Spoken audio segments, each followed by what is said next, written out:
We're back for Caravan of Garbage. It's a new era of movies that we're doing from an era long ago. Not long ago for some. Some will be like, 1978 was like bloody yesterday. Well, guess what? You're old. Oh, whoa. Surprise! We got you. That's right. If you could leave it like that, it'd be great because we are going to be covering the 4 and potentially 5, we'll come back to that, Superman movies, the Chris Reeve movies. Because right now we are surrounded by DC properties. The Snyder Cut's coming out soon. We just had Wonder Woman. Yep. And Wonder Woman especially, as I understand it, people putting it together were like, we're going to harken back to a more innocent time in superhero movies. And if you remember that... In the movie, we've done a previous series of videos on the Sam Raimi Spider-Man movies, starring Tobey Maguire, and I've said of those that even though I don't love them, I think they are a perfect distillation of comic books in like celluloid form. It's like if you just got everything about the comic books in all their silliness and you put it on screen. And that's what it is. It's not a real universe. It's not like our real world and it's got superheroes in it. It's a superhero universe and it's kind of simplistic and silly. Yeah. And that works in that universe. And I think the Superman movies, the Richard Donner and Richard Lester and Christopher Reeve, Margot Kidder, that whole deal was the prototypical attempt at that. Yes. And I don't think it works as well. I think there's so much of this that does work though. And yeah, like you said, I think you got to look at things like, it's got a long drawn out title sequence, which I normally I do not like.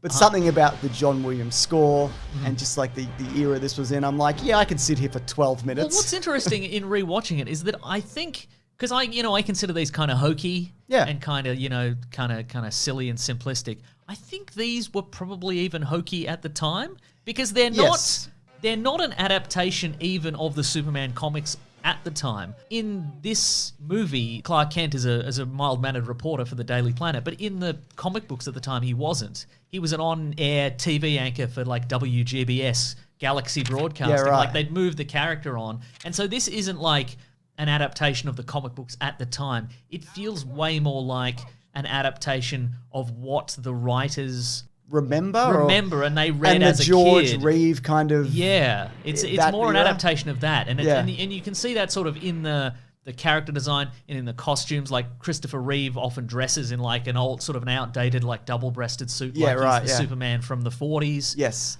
Even the opening, because it's a black and white like comic book, and it's a kid telling a story, and then it like transitions out to this like, it's 1978, baby. If you're watching this when it came out, guess what? You're young. That's right. You're not. I think it definitely aims for that, and I think it also it nails a lot of it. I think it nails it on that level, given that again, the writers of this were not comic book writers.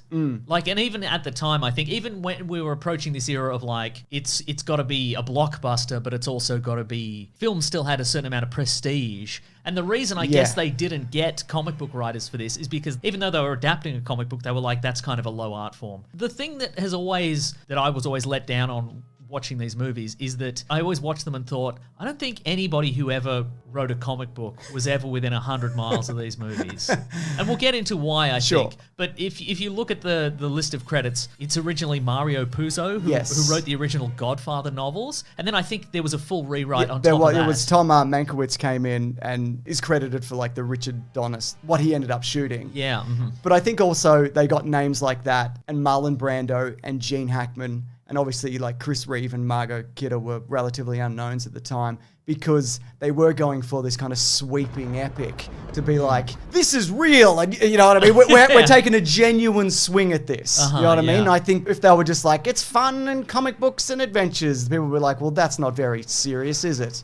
You know what I mean? I think they were going for like, this is proper prestige filmmaking. And it certainly looks the part for a lot of this. It's Jeffrey Usworth does the cinematography for this, and he passed away like almost immediately after this film came out. It's actually dedicated to him. And there's such beautiful shots in this movie, and there's kind of like an ethereal glow to a lot of it, which the other movies do not have. Well, half of 2 does, which we'll come back to next week. I also think it's interesting that a lot of this stuff also sets the tone for Superman to come in the future. Not just movies, but also comics. A lot of the lore kind of folds in. The House of Al symbol being the S on Marlon Brando's chest. That was then folded into all the comic book stuff and whatever. And of course, these movies eventually get a sequel of sorts in the shape of Superman Returns. Which we did look at, which is essentially the same universe. Yeah, but also, like, Superman Returns doesn't look anything like this. Yeah. Like, I guess it sort of has the feel, but just look at The Office itself. It's like, this is kind of a grimy 1970s New York kind of situation.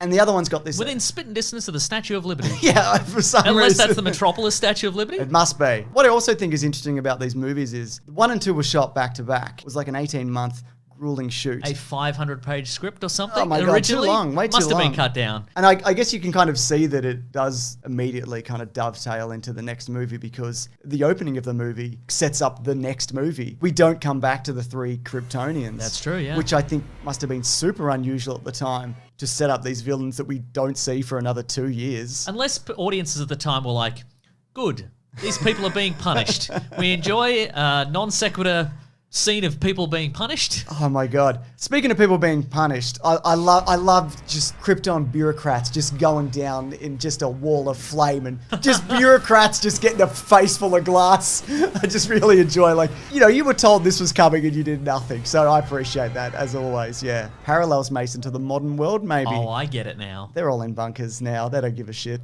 The actors? No, most of these people are dead. From Krypton? Yeah, it was thousands of years ago. That's right. So what do you think of, though, the special effects of this? Because there's some incredible model work. There's a lot of clever use of, like, rear projection. There's one shot in particular that I love. After the Superman Lois Lane kind of flight, little, you know, Well, see, that's the good. flirty situation. The tagline for this movie, I think, was "You'll believe a man Yeah. could fly," and I think, you know, especially for the time, a lot of it seems pretty seamless. I've got a fun fact for that. Yes. So the flying, there was a number of methods that they eventually used to get it together, using wires and optical effects and all these different kinds of things. But the methods originally attempted included catapulting a dummy into the air, a remote control model airplane painted as the character, and simply animating the flying sequences. But I think on the whole, considering the year that this came out, it's pretty solid, and it gets worse as the movies progress. For sure it does. Yeah. And I think, like, if I were to have one criticism, it is obviously that, like, physics doesn't affect many of the things that Superman interacts with. Sure. So he can pick up he can hold a helicopter and it just floats in midair, or he can pick up Lois Lane and she floats in Man, midair. I love that scene with the helicopter. And But James, Yes. obviously, Superman projects some sort of gravimetric field that negates the That effects is of what it physics. is, That's isn't it? how Yeah. that's how that works. But that moment where he's got Lois Lane in one arm and he catches the helicopter with the other, it's spectacular, man. I know it's slow and it's from the 70s, Yeah. but there's just something about that I really enjoy. But the particular shot I wanted to talk about from earlier, where I got cut off, Mason, by you or maybe me, I can't remember. But the moment where Superman leaves Lois Lane's apartment and then it's one shot and it pans over to the door and Clark Kent walks in. Yes. The way they did that, that's rear projection. So they shot the Superman flying away thing and then had the real Chris Reeve knock on the door. There's things like that, and it's like, that's pretty clever, eh? Movie magic. Movie magic. I love it. I also like that they, on the Krypton, they use the reflective material that they originally went with the lightsabers. They flare up. That's why they all have trash bag suits. That's right, exactly, yeah. But I also think a lot of the realism of this comes down to a couple of things. First of all, you mentioned the costume design. Von Blake did that. Uh-huh. I think it really works. But Chris Reeve's embodiment of this character, and even little things like, it was his idea to, like, bank when he's making turns. Huh. And I think that just makes that little bit of a difference to kind of, you know, to feel the realism Look, of it. if there is one thing that I could point to as, like, the absolute positive of this movie, it's definitely the performance of Christopher Reeve as Superman. And again, it is kind of hokey and it is, you know, of its time. He makes a point to push up his glasses every time he you know, speaks a sentence. But just the glowing ball of charm that is him in both, you know, versions of the character. He's got it. He's You know got what I it, mean? Yeah. Uh-huh. It makes sense that, you know, the subsequent casting of Superman and everything else has been so difficult. Yes. Because you've got to capture a certain charm that Absolutely. not everybody has. But at the same time, what wonderful Supermen we've had. Name Dean one. Cain. Oh, okay, cool. You've named one. That'll do. I could have named a better one. Yep. But you've made your I've choice. made it, haven't I? So actually, David Prowse trade Christopher Reeve. People don't know David Prowse was in the Darth Vader suit. He actually got so big that they had to reshoot some stuff because he kind of went from, like, quite a lanky kind of theater kid to like, he's especially, like, for the 1970s, he's pretty big. Big in the 1970s was whatever John Wayne looked like, if he was alive then. I've got no idea. Yeah. But even the fact that principal photography wrapped and he stayed on for a year just doing the special effects stuff, just getting dragged around on wires and sitting in front of blue screens and all of these other things. I think it's great. I also think it's criminal that he got paid $250,000 for parts 1 and 2. Oh, sneaky. When we've got some other players in this who put in much less effort Who are you talking about? Marlon Brando, bad bloke. I know he's a good actor. That cannot be doubted. He's obviously one of the greats, but by all accounts, the worst man in the world. That's a shame. His performance is very good in this, I thought. But the funny thing is, given that he was only there for 12 days or something like that. He was there for 12 days, and he made $14 million for 10 minutes of screen time. Because he had a percentage of the gross, exactly, right? yeah. But there's moments in this where he's just reading his lines, where he's like doing his monologue to the baby, and he's like, I love this baby, and we're sending this baby to Earth. There's a post-it note stuck to the baby? Yeah, exactly, yeah. Okay. Or it's next to the baby, or whatever it is, because you see his eye line. He's not actually looking at the baby, he's just reading it. These days, they just fix that in post. They fix it in post, exactly. They just move his eyes, or they digitally erase the post-it note. So the other thing is, he was an incredibly lazy actor at this point, right? Oh, is this just going to be shots at Marlon Brando? I'm going to wrap this up in a minute, but in some scenes he told director Richard Donner that the only way to keep his performance fresh and not over-rehearsed was just to record the first time that he read the lines. So just like, I'll do this once because this is obviously going to be the best one. This is part of my process. It's very important. I only do it once because that's the most natural way. And I just want to also mention, Ben's going to put in a clip of this interview where Christopher Reeve just publicly trashes him. Yeah. The man didn't care. I'm sorry. He just, took the $2 million and ran, Yeah. Was it exciting to work with him, though? Not really. No.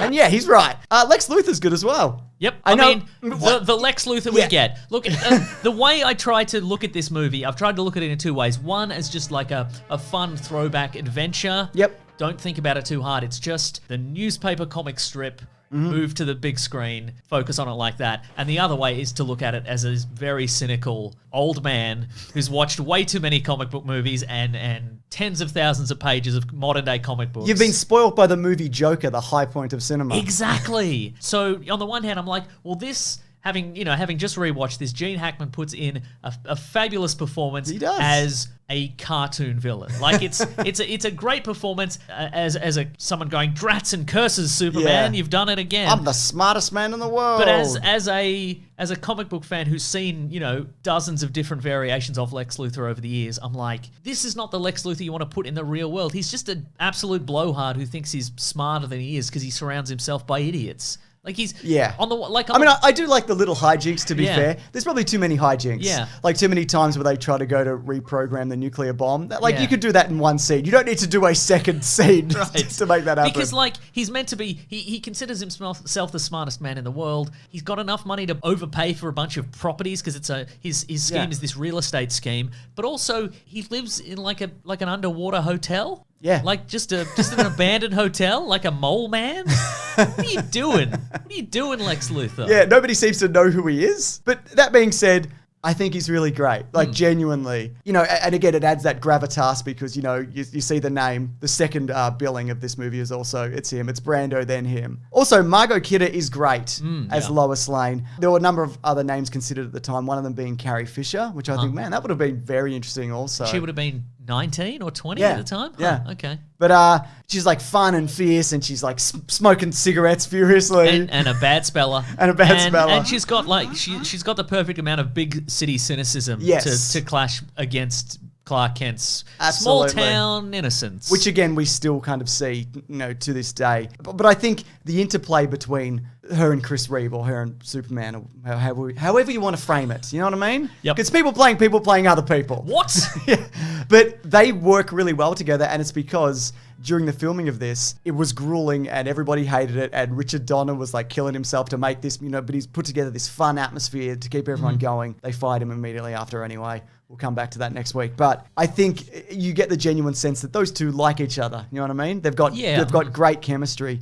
The only bit I would say I don't love from that character is the "Can you read my mind" in a monologue going on. It's a poem. Yeah, and it was originally going to be a song. Like she was going to sing. That's why all the lines rhyme. Yeah. There you go. So there you go. But whatever. I loved one of the things that I enjoyed, but maybe not for the reasons intended, was the first scene where Superman appears in Metropolis and he does a night of good deeds. Yes. Saving the day all over the place and stopping crimes and getting cats out of trees. I love it. Mainly for the consequences that I don't think anybody thought about. Like Superman, drops down in the middle of the street next to a police officer with a cat burglar and he's like, this guy was robbing all these houses. You should arrest him. If I were that burglar, I'd just be like, who's this guy? I don't know what. Like, he can fly. What else can he do? He put these diamonds in my bag. There would have been a lot of arrests and then a lot of people let off for gross legal malpractice, I think. At one point, the little girl gets her cat I was about to rescued say, from a tree by Superman, and then she goes into a house and she says, there was a man, he flew out of the sky and he rescued my cat for me. And the mum goes,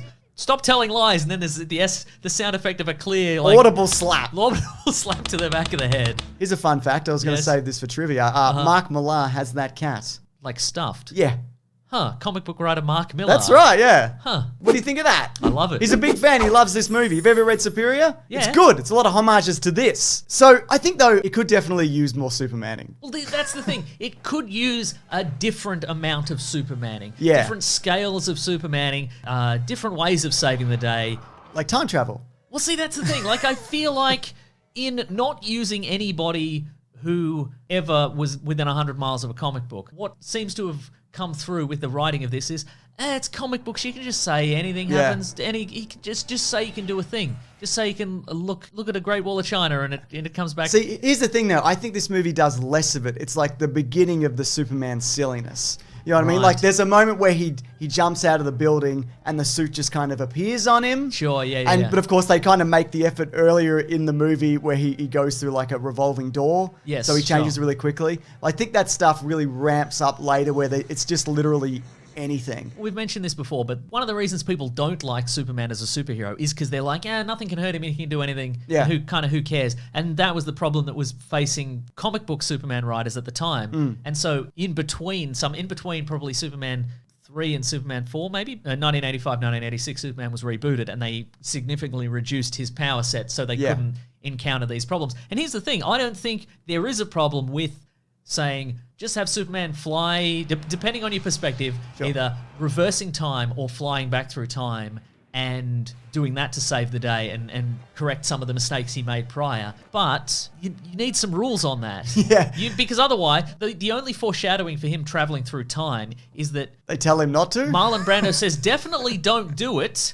And then Superman also recalls that he wasn't daring enough to save his father, or to save Pa Kent, he couldn't do it. Yeah. And then he's like, well, I guess I will meddle with history, and then there's no consequences. No. And look, far be it from me to rewrite a movie from decades ago now, but I mean, couldn't you just say that he had a device in his ship that enabled him to travel interstellar distances as a baby, and he could use it once? Yeah, right. Okay. And that and then he chooses to use it to save Lois Lane, and then he can't use it again or something like that. But what's to prevent Superman then going back in time all the time? Or maybe he does. Or the evil Kryptonians doing it. Right? Anybody who has that power set. It also opens up the interesting question of, are there two Supermen in this universe? Because Right, yes. if he goes back in time to stop Lois Lane being killed, There's a pre-existing Superman there. and that Superman isn't going to go back in time because Lois Lane isn't killed. So I guess one kills the other. Maybe, yeah. Superman 3 style. Just chokes him out. That's what I'm saying. There's a lot of time travel-based ramifications. I think one is Yep. Superman has to kill himself constantly, Yes. over and over again. And also, every time he doesn't save a cat out of a tree, he's going back in time because he can't leave that cat to fall out of a tree and hurt its leg or whatever. Yeah, absolutely. So it's just him doing that eternally, Yeah, right? yeah. And good on him, I And say. good on him. If you do want more and varied Supermaning in this, there is an extended cut. I remember it airing in Australia in like the 90s, and every now and then it pops up in some versions where he runs like a gauntlet into Lex Luthor's underground weird lair. Like he's just shooting him with bullets and freezing him, and all these other things are happening. And I'm like, why isn't that in? And yet you've got like a dam collapsing for 19 minutes, Sure. which looks incredible. Don't get me wrong. It's some amazing model work. Some amazing model work. Some amazing model work. But it's not the moments like that that I think make this movie. And I mentioned this when we talked about our Man of Steel review for Caravan of Garbage. Check it out. Links below. Link, maybe, I don't know. But that Jonathan Kent moment where they just have that quiet conversation where he's like, look, I can literally do anything. Why don't you let me do these things? Why isn't it okay for me to show people who I really am? And he's like, because it's a waste of your abilities. Why would you? You can do all these. You could travel through time if you want to, but don't maybe? unless I die, then maybe do it. Maybe a heart attack's inevitable. I don't know. No, In the 70s, it is. Yeah, I know, but he could go back to like 1940 and be like, hey, you're my dad and eat healthier. Do some cardio every once in a while. Yeah, you're right. Actually, that's a really good We point. invented this thing called jogging in the 70s. Yeah. Do some of that. But did you know this movie actually has its own mustache gate? Really? A la Justice League 2017. I did not know that. Here we go. So, Gene Hackman, and he's very, this was also a very jovial situation. This wasn't Gene Hackman like just really stamping his feet saying, man, I'm not doing this. Like he tells this story in a fun, jovial way that an actor might recount in an interview. Oh, yes. You know But what I mean? then, bear in mind, he is an actor. That's so maybe right. he's still furious about This it. is true. So he didn't really want to shave his mustache off that he had at the time. Uh-huh. And Richard Donner said, look, if you do it, I will also shave my mustache off. So we'll do it together. We'll be mustache brothers in solitude. Because famously, he didn't want to shave his head for this, and he wears a bald cap in one scene. Like he does wear a series of wigs, but he's like, no. Gene Hackman doesn't shave his hair for anybody. Maybe you should, Gene Hackman, is all I'm saying. So what he did, he went back into makeup and he shaved off the mustache and he came back out and he's like, look, I did it. Now it's time for you to shave your mustache off. And he goes, oh, okay. And he peels off a fake mustache. He tricked Gene Hackman. What? He got him. What? How long had he been wearing that fake mustache? That's a great question. Years? His entire life? What an elaborate prank. Isn't that amazing? Wow. Yeah. Did he shave it off pre-production and get a fake mustache put on? I don't know what he's up by to. the hair and makeup team? He's still alive. So We should ask if him, somebody yeah. could ask him if they run Yeah. into him, he's working on the next Lethal Weapon.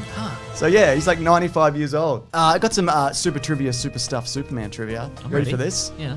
So here's some other names that we got for Superman. Yeah. Now this list it's a million names long, so I'm just going to take some It's a key million ones. names long, and if I recall... It's literally anybody from Yeah. the time. Yeah. It really is.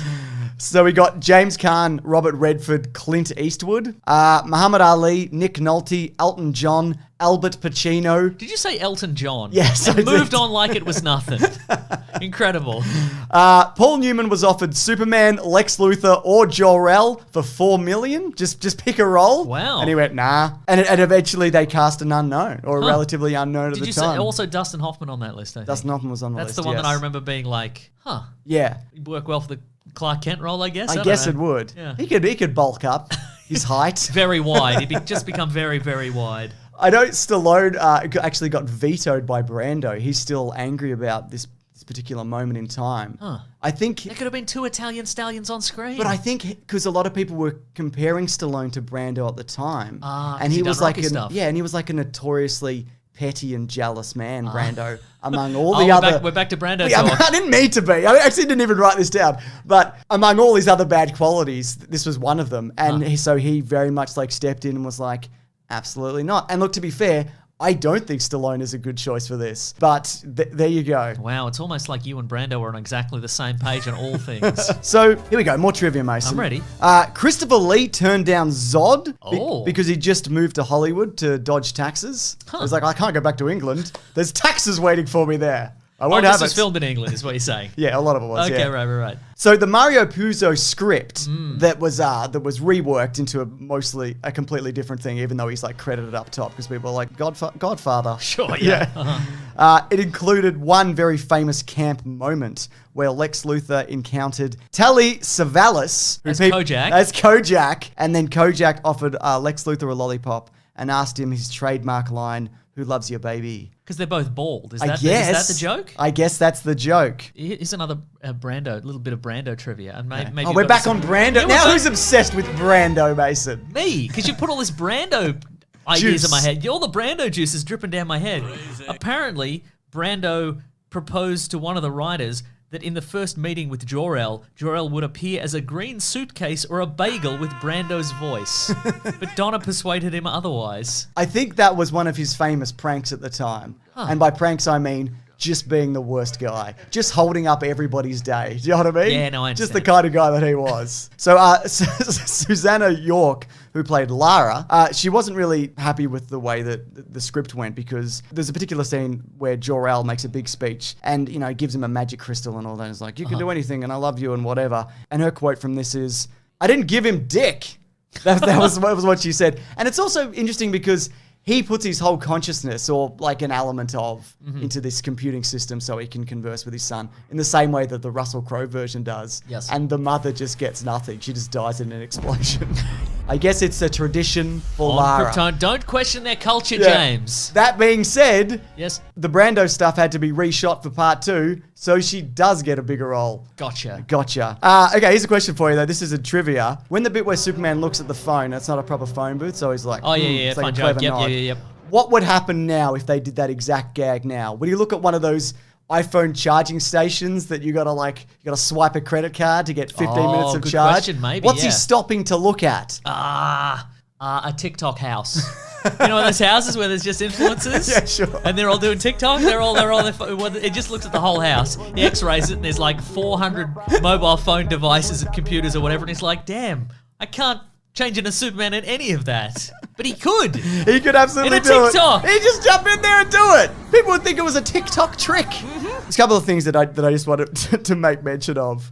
There's a moment where it's mentioned that Krypton is spelt with a K and not with a C. Yep. How do you know that? Good question. And also, why do you, Clark Kent, say Krypton while your father very clearly says Krypton a bunch of times?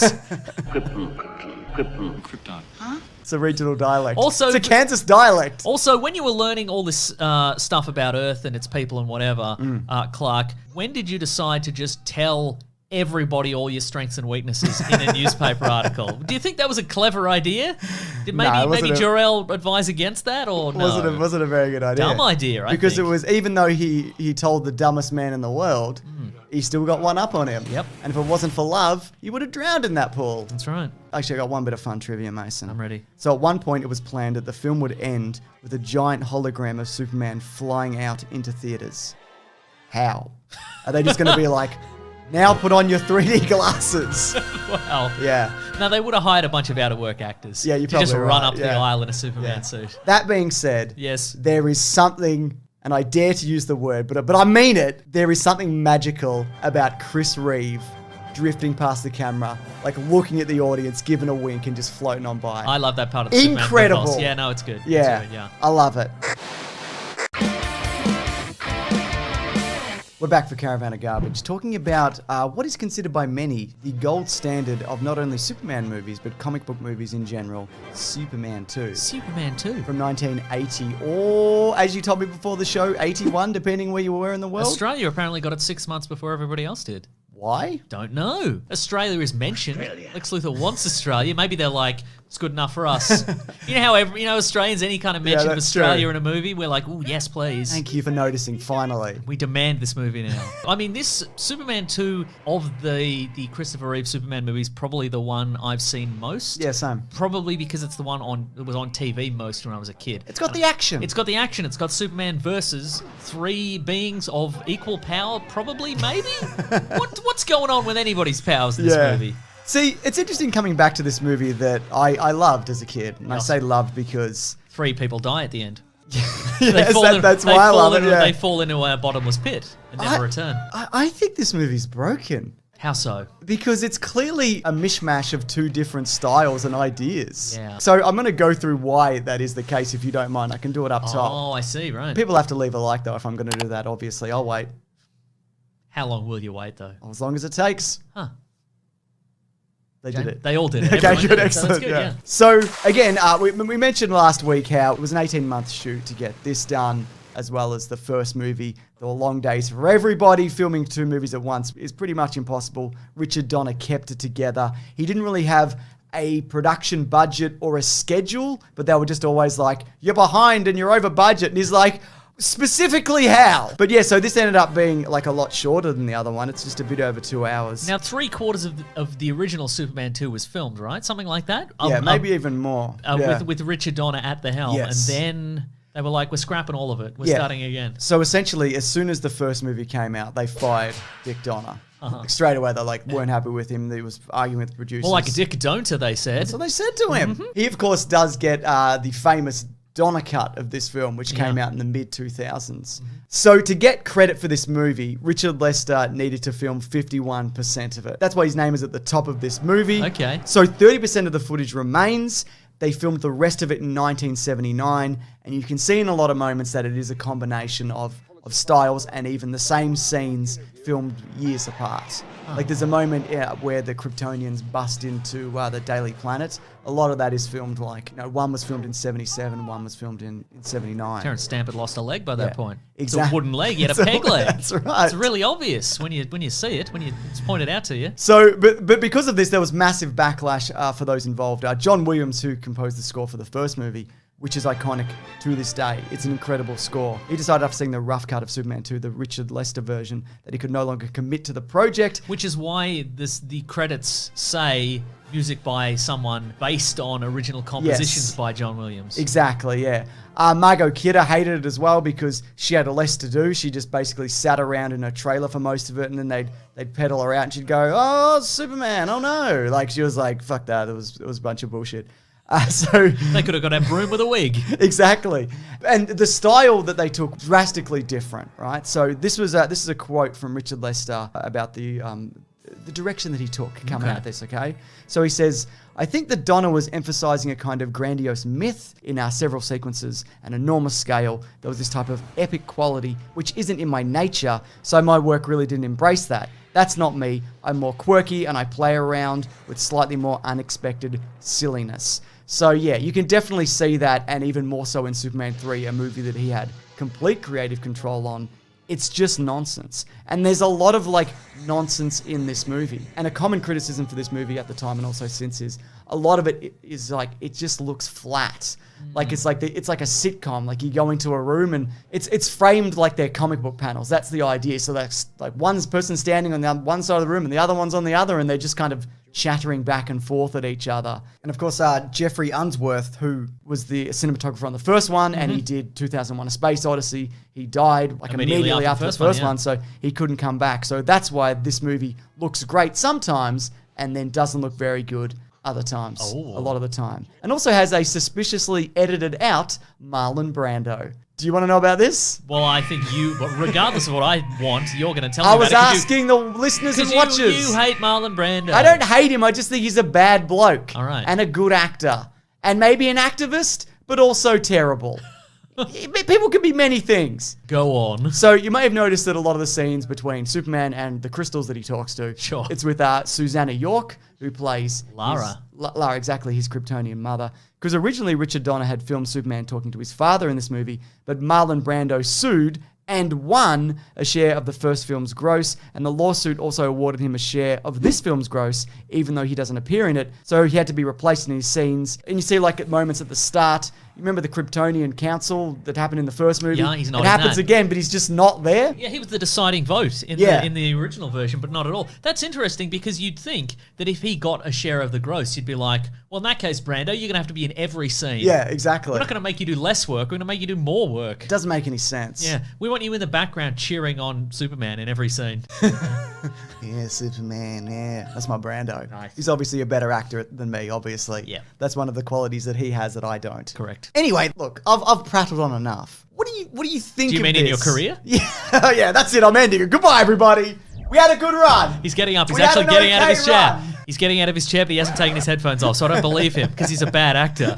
Brando would have taken his headphones off. And he would have never come back. Yeah, okay, what do you want to talk about now then? Okay, so I think there's some good stuff in this. Okay, go on. Christopher Reeve, as always, and Margot Kidder, them together is incredible. There's a moment where he's discovered as Superman. It's done, we'll talk about it. Yep. But the moment he's revealed, you see him physically change. Like his posture shifts, he turns around, the glasses come off, his head goes up, and it's like a transformation. It's incredible. Yeah, no, you're absolutely right. If you've ever read All-Star Superman, Yeah. which is a comic book by Grant Morrison with the art by Frank Quitely, Frank had a very specific drawing style for Superman, and specifically Clark Kent. If you see past the suit, like the civilian clothes he's wearing, he's deliberately slouching down as Clark Kent, so Yeah. you can't see that he's He's like a a linebacker. He's like a thumb that's lost a thumb war. Yeah, and I wonder if that was inspired by Christopher Reeve in this movie. I'd imagine so, yeah. Yeah. But you can definitely get the sense that, I guess people could fall for this in a fictional universe. Sure, yeah. You know what I mean? Plus he's wearing glasses. Plus he's wearing glasses. I'll be honest with you. If somebody has glasses or takes them off or they put their hair down or whatever, a lot of the time, can't recognize him. Yeah, fair enough, yeah. But the way he's revealed is like she figures out that he's Superman and then kind of baits him into revealing himself, which he doesn't. You're crazy, Lois. Yeah, you idiot. You should be committed to a mental asylum. I'm going to fly you there. Which Drive you there. Yeah, which I can do because I'm your legal guardian since the 80s or the late 70s or whatever. So the way he's revealed is he trips on a fake bearskin rug, maybe, Yep, and that's falls exactly into a fire and puts his hand in it. But my question is, how does Superman trip? Good question, because he's super fast. There'd be a super fast recovery. Or he wouldn't trip. He'd just go straight through it Yeah. because he's Superman. And several floors of the Yeah. hotel. They sort of Or attempt... he'd just float, and that'd be the biggest giveaway. Well, of them that's all. it, isn't it? Or his heat vision would go off and destroy her. But then he'd be safe. Yeah, that's... And it's the 70s, so he'd get away with it. That's exactly right, yeah. I think also that they make mention that, like, maybe he did it subconsciously. You know what No, I mean? that's exactly right. He's a yes. man that doesn't trip, really. One of my favorite scenes in this movie is the scene in which Lex Luthor and his henchmen escape prison. Yes. Because what happens obviously is that a prison guard goes to their cell and raps on the door, and they're busy playing chess, and then the guard opens the door to give them what for, and then discovers that it's just a very sophisticated hologram of them staying up after lights out. Yeah, exactly. Maybe just make a hologram of you guys sleeping. and Or then no hologram. No hologram at all. Just bundle your sheets bundle up a little some bit. bed sheets together. What blew me away about... From the laundry where you work in the prison. I don't know. But what blew me away about that scene was that Lex Luthor has invented realistic 3D holographic projections. Yep, they're not even on a screen. They're No. on nothing. Maybe market, So he is smart? in some ways he is. Maybe market that and make $1 billion off it. Maybe do that, yeah. This movie also has the classic superhero gives up their powers or sacrifices their powers for Which love. I remember in my many watchings of it as a child being a really long portion of the movie. But in this, he gives up his powers, he gets beaten up, and he's like, well, the heck with this. I'm going back to the Fortress of Solitude to get my powers No, back. he looks at the TV. First of all, he gets thrown into a bunch of Coca-Cola signs. That is like Coca-Cola City in there. Have you noticed that? That's right, I mean, yeah. it's not as bad as the Marlboro cigarettes branding that we get later. But yeah, he immediately regrets it. And then like a kid who's like going off to see the principal has to trudge his way back up to the North He puts Pole. a bindle on the back of his stick and he just like, I'm taking my bat and ball and going home. The Fortress of Solitude. I love also when he transforms into a human man. He's got some chinos and a nice crisp white shirt on, which should have been a giveaway at the end of the movie. Like when he Yes. tricks the Kryptonian criminals into giving up their powers, they should have all been like, why am I wearing this crisp white button down and chinos? Am I a waiter? What is this? I do love that trick, and I do want to talk about that whole sequence. But what do you think about the idea that, much like the Henry Cavill version, he goes back for revenge? You know what I mean? Like, Yeah, they he's both, petty. yeah, they both have incidents in a bar where they teach a guy a lesson. Yeah. Right? What do you think about that? I don't mind it. I don't mind it either. Yeah, it shows he's a little bit human. you Yeah, know? because we have talked about this how that look he's not perfect and he does kill as we've seen in this. Sure. And also other Superman movies. And Lois kills as Lois well. kills, that's fine, exactly. But what do you think about the villains? Gosh. I mean, they do a fun little whistle-stop walking tour of small-town America, don't they? Absolutely, they do. They could have just gone straight to Washington, I guess. but- They filmed that in the UK. I'm like pretty good.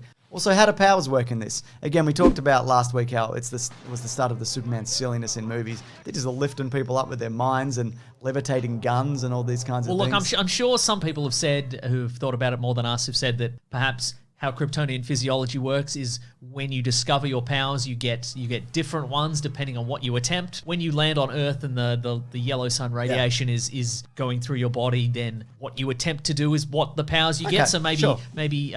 Zod got telekinesis because that's what he tried to do first. Who knows? Yeah, right. Maybe there's a number of slots like an RPG, and you get flight Oh, and super okay. strength and invulnerability and bonus. And you want, the bonus is I want to be the president. It's like, well, the sun will give you those abilities. You can be the president. Yeah. My favorite Zod moment, and of course there's Neil before Zod. I love all of that. Like it's terrific. There's a moment where he's on the television and he's doing his little speech or whatever, and the last thing he says before it's switched off is he just screams Zod. Was he gonna say anything else? He's just yelling his name. I love it. I like the bit where he was like, "You'll kneel before me." He's in the Daily Planet. He's like, "You'll kneel before me, Superman."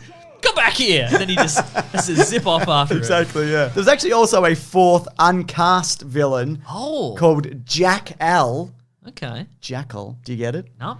And he was an evil prankster and also the comic relief. So can you imagine? Would have been imagine very that. funny, yeah. What my favorite use of any of their powers, I think, is one where I think it's the big burly henchman. Yeah. He decides to use his super breath ability to just knock over all the citizens of Metropolis, just blast them with that hurricane strength. Do you remember when like an action sequence is just a big wind machine for 4.5 minutes? But my favorite moment of that is there's just one guy who's like, man, I really picked the wrong day to A, wear roller skates, and B, wear this big sparkly red vest.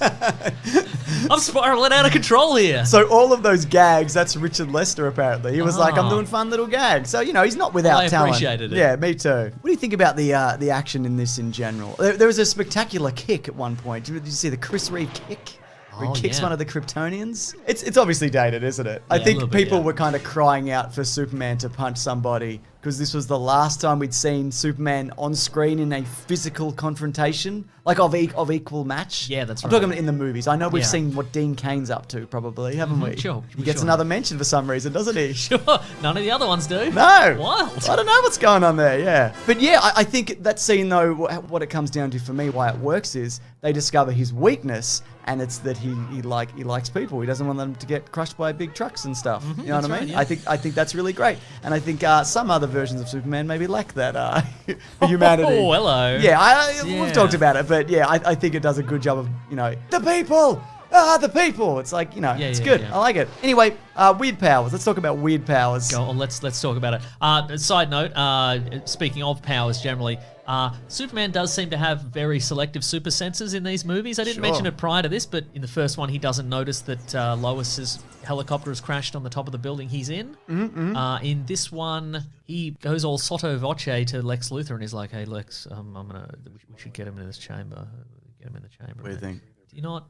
I mean, they can probably hear you too, right? Like, what do you? Maybe he was banking on that. Maybe, I guess, maybe. Or maybe they didn't develop their super hearing. Maybe. They used that last slot to be the president. Maybe he's the And president. to kill a snake. Yeah. So that's what you get. Okay, let's talk about wacky powers. Okay, so a lot of that stuff I also put down to it being the Fortress of Solitude, right? There's a moment where he replicates himself. It's like, yeah, he's probably got holographic technology or whatever. Right. Or he took it from Lex Luthor, who invented it maybe. I don't know. That's right. But then at the same time, as he's disappearing and reappearing, so are the other Kryptonians. I don't know. I don't know what that is. I know people have a problem. Maybe it's a gas leak. Maybe it's a gas leak. I know people don't really love the cellophane S thing. I love it. I love it. It's so weird and random and unexplained. Yeah. There's probably a Family Guy gag about it, I think, from memory. I think there is, I think it's fun, yeah. I also think there's a moment where he grabs Zod and it's like he's gonna break his neck. Like he does in the other movie. And he probably would have done it if they hadn't have grabbed Lois Lane. Speaking of breaking necks, and this is a slight diversion, but right at the start of the movie, there's a moment where Zod's big henchman breaks just a dude's neck. Yeah. It's the cheapest effect I've ever seen. Just the helmet turn? Oh, when they're standing in front of that weird green screen, blue screen, yeah. Reshoot? Maybe, I don't know. Yeah, because I think they would have done that with reprojection as they did for a lot of the stuff that looks good. You know what I mean? I'd imagine. I don't know that for a fact. But I think, though, my favorite moment in this movie, and it's always like stuck with me, is where he does go into the chamber and he flips it so they lose their powers and he keeps his.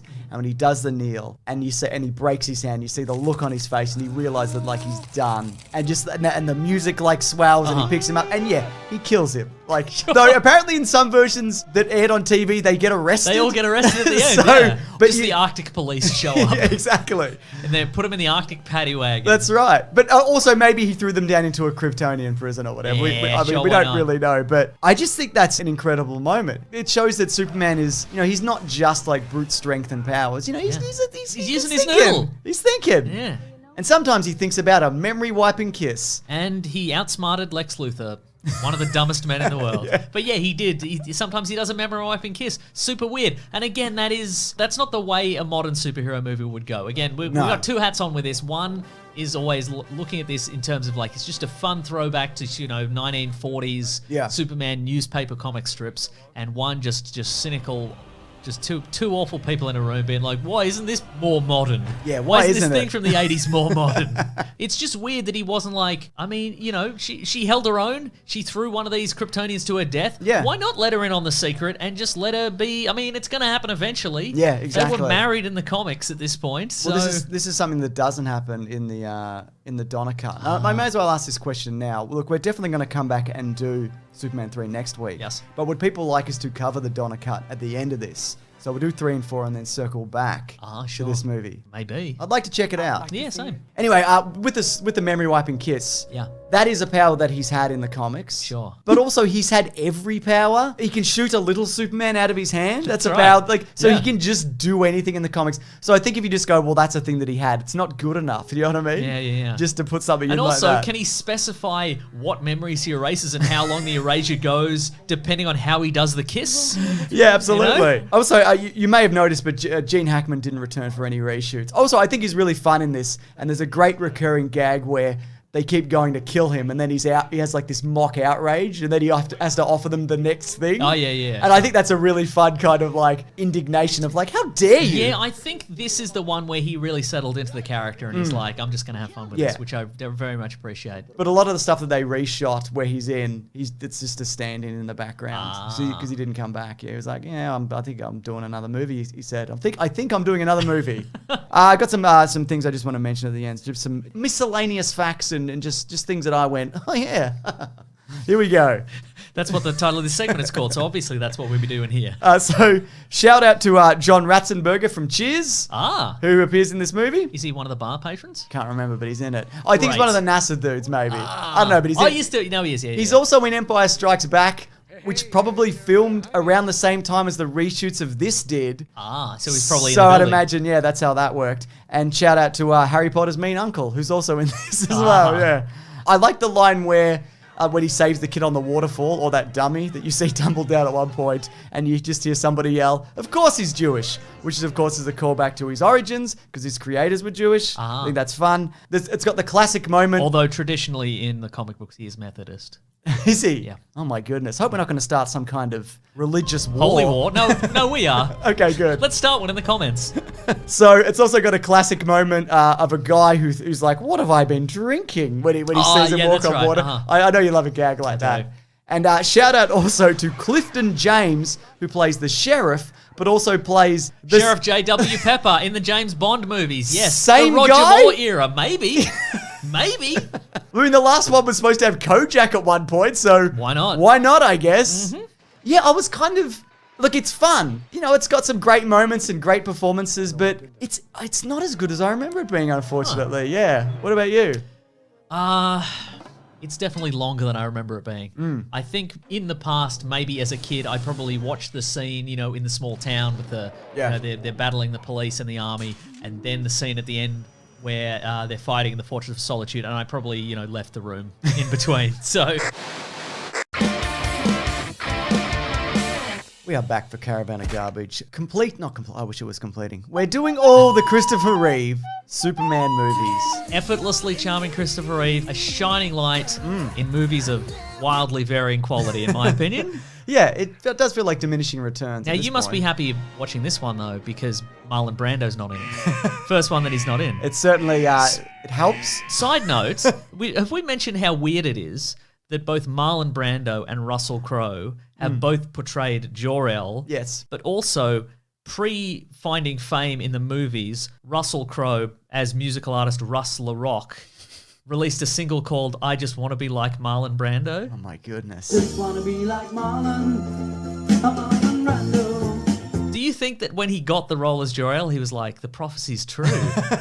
My music is magic and real. It makes Right? things real and happen. Leave a like if you want, Mason. That'd be great. Have you left a like this week? Of course he has. Look at yep. him. He's doing it now. He's done it. He's done it. Yep. He's absolutely done it. Did you know Superman 3 was originally called Superman vs. Superman before they were threatened to be sued by the producers of Kramer vs. Kramer?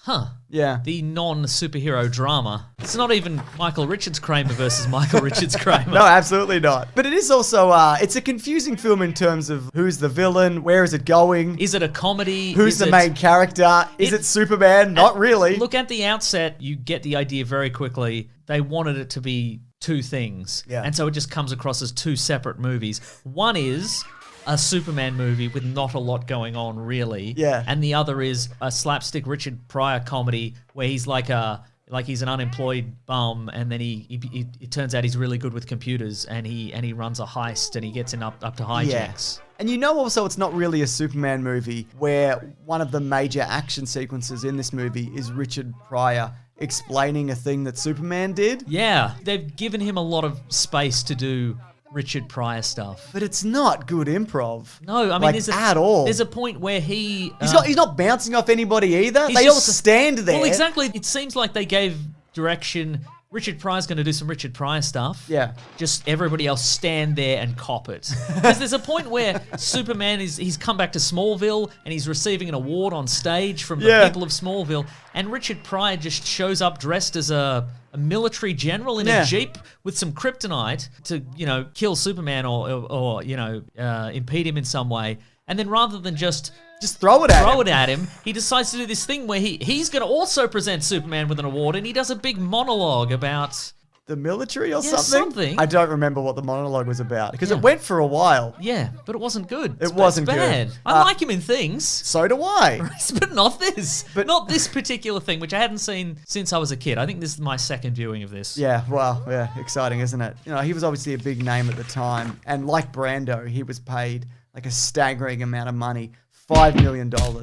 And he's famously said he did it for the money. He also had like a crippling drug addiction at the time, and he hated the movie. He was like, it's a bad movie. Everybody in this movie hates this movie. A lot of people who weren't in this movie hated this movie. Off the top of my head, I'm going to guess Gene Hackman hated this movie. Sure. Because he's not in it, so they just replaced Lex Luthor with a guy who was basically Lex Luthor but less interesting. Yeah, he's less interesting, but he also does more Lex Luthor stuff. Like, he's a rich, successful businessman. Right. He's running multiple businesses. Well, one's coffee and one's oil. Maybe he's doing other things. Those are the two that I remember him mentioning. But this movie's just slapstick city, really. They've really just ramped that up, and I don't think there's a better example of this than when Richard Pryor takes a set of skis and just skis off the roof of a skyscraper. And then he isn't saved by Superman. Or anybody. He just falls off a roof and then lands and then falls off another roof and then ends up on the street. Oh, side note, this movie opens and it reveals to us that Metropolis is like the world's worst Rube Goldberg machine. I wrote the exact thing. It's just a series of interlinked domino-style disasters that are constantly happening. And as I'm watching this, I'm like, oh, that guy's going to fall off this bridge, and these telephone booths have crashed together, and the car's going to crash or whatever. And the bank robber runs out and whatever. I'm guessing that Superman is going to whoosh in, and he's going to solve everybody's problems. He's going to rescue this person. He's going to stop that bank robbery and whatever. He doesn't. No. He stops like one guy. And the Penguin. He blows out a flaming penguin, and he rescues a guy from drowning in a car. Yeah. But the rest, everybody else, like the robber gets away. That guy falls in a ditch. A blind man. He hits a guy in the face with a pie. Yeah. The blind man walks through a valuable painting. Like, I don't know. What was this meant to show us beyond that Superman hijinks? It's a Richard Lester movie. Richard Lester loves the hijinks. There's a moment in the movie where a husband thinks that his wife has spent hundreds of thousands of dollars, so he just smushes a grapefruit into her face and then just continues to eat it. There's a moment where the two crosswalk guys getting a little punch up, a little animated punch up. The little electronic guys in the traffic signals, Why does he do things like this? Richard Lester. Yeah. I don't know, because it's funny. It's not funny. It's not funny. It wasn't funny at the time. You called my bluff. I want to talk about Chris Reeve, though, because you said that he is a beacon of light and hope and charm. And you know what? This is a worse movie, but he's looking better than ever, quite frankly. He looks great. Now, dig on this, James. Yeah. His evil version of Superman is what evil version of Tobey Maguire Spider-Man wishes he could be. His hair's looking great. He's got the perfect amount of 5 o'clock shadow. The suit is dark and just dark enough. He's got like a darker tint, like a tan. He's had a spray tan. Yeah, that's right. Here's the thing about the hair, though. I didn't realize this. Christopher Reeve suffered from alopecia. Not male pattern baldness. You know, alopecia where you get the random spots. Yeah. So in 3 and 4, he's wigged up. Huh. Yeah. Well, it's a really good wig. I agree. It's terrific. But yeah, you're right. He's never looked better. And on top of that, he puts in 100% despite not wanting to do this movie since Richard Donner was fired from the last. So again, they went on the hunt around Hollywood for names. I've got more names, Mason. Right. Travolta. Jeff Bridges. Okay. Kurt Russell. They settled. These options are better than the last one. I So agree. don't know why they... why Dustin Hoffman in the... Well, here's what they apparently settled on. Yes. They settled on Tony Danza. Look, I'm not 100% against it. I guess. Yeah. I guess. Yeah, But yeah. apparently they pleaded with Reeve before it all came together, and he agreed only if he could change the script, and he did to some extent. I think, though, he brought things to this which I think add to the story in a big way, because when he goes back to Smallville, I was watching some interviews of him, he makes the decision to go, well, I don't need to put on this bumbling persona because I grew up here, so Yeah. I can just act as the person that they knew me as then, like just 20 years on, because he's not doing as much Ugh. tripping over stuff and all yeah. that kind of That's thing. true, yeah. He's much cooler and calmer. And he's very much like it. At one point, he stands up against his bully in this movie. Yeah. Who's like, I'm going to show this kid how to bowl. And he's like, you let the kid can bowl on his own and I will destroy this bowling alley. And look, they didn't replace Reeve. No. But speaking of Smallville, they did replace Lois Lane. Margot Kidder as Lois Lane. Yeah. Essentially with Annette O'Toole as Lana Lang. Lois Lane appears right at the start and she's like, I've got to go. And then, I'm on holiday. yeah. 5 minutes, 12 lines. And then she shows up at the end and she's like, I'm back. And then the movie's essentially like, well, guess what? You've been replaced with this new person and she's got a diamond ring from Clark Kent. And then she just goes, ugh. And then that's the end. And I guess she got fired or died between movies because she's not in the next one. Yeah, right? Yeah. I think Annette O'Toole's great, though, honestly. I mean, Yeah. she obviously shows up in Smallville later. I have to say that Uh-huh. because people will tell As us. Martha Kent, that's yeah, that's right. right. But, yeah, Margot Kidder, they said that, look, her relationship with Clark Kent, it ran its course because she got her memory wiped, so that relationship essentially no longer exists Okay, anymore. I And see I'm the like, logic there. I guess. Okay, fair But enough. also, you could have just not mind wiped her at the end of the Yes, last that's one. right. And that would have been fine. Speaking of replace, though, Yes. they use Christopher Reeve's high school photo as opposed to Jeff East, who played young Christopher Reeve that's right. in the first Superman movie, who they put on a wig and prosthetics and also dubbed over his voice with Chris Reeve. And he didn't know that, and for years they had this kind of beef. Him and I had to kind of learn to like each other at first. And, I don't think he felt comfortable with someone else playing him. They proused him. They proused David him. Proused That's him. right. Wow. That being said, I think the tiny snippets of like I think the cast for the most part seem to have settled into their roles in this. Yeah. Like if they'd given them a better movie and more chance to interact, because I think the tiny interactions we had between Clark and Lois and Jimmy Olsen and Perry White, I think they were actually kind of the best from Sure. as opposed to previous ones. But again, they got a minute each. So I also think there's some really decent Supermaning in this. There's the fire scene where, he uses the lake to put it out and he grabs the big pipe and they all slide down it. Yeah. Like you see him kind of problem solving. Yeah, right. And I think that's genuinely good Superman stuff. There's also too much acid in this movie. there's there's a whole room of acid. Well, there's a whole There's room. more acid than all the other Superman movies put together, as far as I know. So there's a room of acid. There's a pit of acid in the Superman Yes. v Superman fight, which we will talk about. And at the end, he uses a loose jar of acid to destroy Yeah. the computer. And in a way, I'm like, well, this is better than flying backwards through time or whatever, because they foreshadowed it. They're like, don't get this acid hot, otherwise it'll acid everything. What if it's a different type of acid? All acid's the same, we think. We're pretty sure.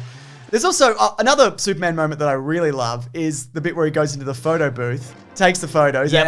and he rips it off, and he takes the time to go, here you go, kid, and he runs off. He gives the kid the Superman photo, but not the three where Yeah. he's changing into Superman. Yeah, a funny joke from Richard Lester. You've got to give it to him, James. I wouldn't even say it's a funny joke. I would say it's just a moment that feels authentically Superman. Yeah. I also like the transition where he runs behind the fence and he kind of changes into Superman. I know there is that kind of weird fade as he does it, but Yeah. I think that's a cool kind of like image as well. You know what I mean? That kind of feels like a comic book kind of transition. Did you know that the original treatment for this film included Brainiac, Mr. Mxyzptlk, and Supergirl? I did know and they're that. like, yes. we don't like this, so instead it'll be about the computer guy and also a guy who wants to make a killing in coffee and oil, and then they build a big computer and Superman fights a big computer. So the computer that was supposed to be like a Brainiac invention. Yeah, right. And the villain, the Lex Luthor knockoff, was supposed to be Brainiac, right? Was that the idea? My guess would be that he was going to be Lex Luthor. No, I think he was supposed to be Brainiac. I think that he was not teaming up with Lex Luthor. No, he was hiding out on Earth or whatever, and then okay, because right. Brainiac's all about computers or whatever. Sure, yeah. But it's really you think he's gonna get like someone to punch at the end when the computer builds a robot, which I remember seeing as a kid and just being like, well, that's the most terrifying thing I've It's ever the seen. face and the wig on top of the It's face. horrible. Yeah, it's really horrible. But then he just kind of zaps her and she kind of tumbles into a little ditch. Yeah. And then he fights a computer. And it's just like shifting parts and lasers and whatever. It's nothing. And full credit to Chris Reeve because he really looks like he's giving it his all fighting that computer. But imagine if it was like a big robot skull because it's actually Brainiac. Exactly, That would have been good. yeah. It's also... I mean, not good probably, but okay. So even though we do have like a villainous computer and a sort of villainous Richard Pryor and a man who's sort of Lex Luthor or Brainiac. And some couple of henchwomen, Couple of henchwomen as well, yeah. including Billy Connolly's wife. Yes, that's right. Pamela Stevenson, Lady Connolly. And a woman also who's just referred to as being comically old and ugly. To me, she looks like a regular person. And that's Robert Vaughn's sister, is that? Yeah, that's right, yeah. Uh-huh. I like his little 80s hideout skyscraper situation. It's good. It's better than living in the sewers. I agree. But no, the villain of this piece, I would say, that people remember is Evil Superman. And I Yeah. think the next movie went, what if we just did Evil Superman for the whole movie? Well, see, I think for years I've been confusing elements of the last two movies. From watching it as a kid, I remember I thought maybe they'd created the computer created an evil Superman. Sure. But ultimately he just, Superman became evil for a little bit and then fought an illusion of himself, which makes me wonder, was it like a Fight Club scenario? Are there a bunch of like junkyard workers just looking at a Superman beating himself up and throwing himself through walls? I thought they were both real. Because they're both physically like hitting things. He really looked like he went in that trash compactor as well. They did that for obviously it wasn't a real trash compactor. But didn't it look like that he was actually getting crushed in that? Giving 110%. I completely Christopher agree. Reeve. Yeah. Also, I thought Maybe he does split into two. I'm not sure. I don't know. Yeah. I don't know. There's some pretty. I think it's just junkyard workers looking at Superman going, "Stop hitting yourself! Stop man. hitting yourself!" I wish that they hung around to see that fight because they're all like, "Let's get out of here." A man or two men are going insane, and we should go. The reason though he turns evil is because, again, it was revealed in an interview that kryptonite is his weakness. Kryptonite. I remember reading about it in an interview with him. And that's why they attempt to make kryptonite and they fill in the blanks with tar, and that's what turns him evil. But again, it's the same as the first movie. Maybe don't tell everybody your weaknesses, Superman. What's wrong with you? Yeah. What are you doing? Yeah. Maybe he just loves a scoop. Maybe that's true. Yeah. So some of his evil acts are he straightens the Leaning Tower of Pisa and two just very dirty Italians in front of a green screen. They're not having it, are they, Mason? No. Yeah. But they get two scenes. They get two which makes scenes. me wonder if they were famous at the time. Maybe. Maybe there was some sort of dirty Italian comedic duo. Maybe they're famous in Italy. I don't know. Maybe they are. Maybe they're Mario Puzo's friends. It's entirely possible. He puts out the Olympic flame. Which made me wonder, what do they do if the Olympic flame actually does I think go they have out? a spare, like, they have a reserve, like, one. Also, yeah. who cares, really? No, I don't care. It's fire. It doesn't matter. It's true. It's all the same, isn't it? Yeah. He also gets drunk, Yep. famously, in the bar. He's flicking Didn't think peanuts. you could do that. He also... in the new Superman and Lois, the trailer for the new show, that Superman goes, "Man, I wish I could get drunk sometimes." Yeah, but, me too, Superman. Maybe if you're on kryptonite, maybe if you're on tar kryptonite, you can. Yeah, you can get drunk, exactly. And one of the final acts is he breaks open an oil tanker for sex. Right, yep. And then I completely... But haven't we all, you know? But I completely forgot this because then immediately after he flies back to the woman's house and then has sex with her. Like it cuts to black. But then what I find hilarious, when they meet up at the end, he goes down to fight the robot and she goes, "Oh, didn't it mean anything to you? Whatever." And he goes, "Lady, I don't know you." Yeah. But the thing is, right?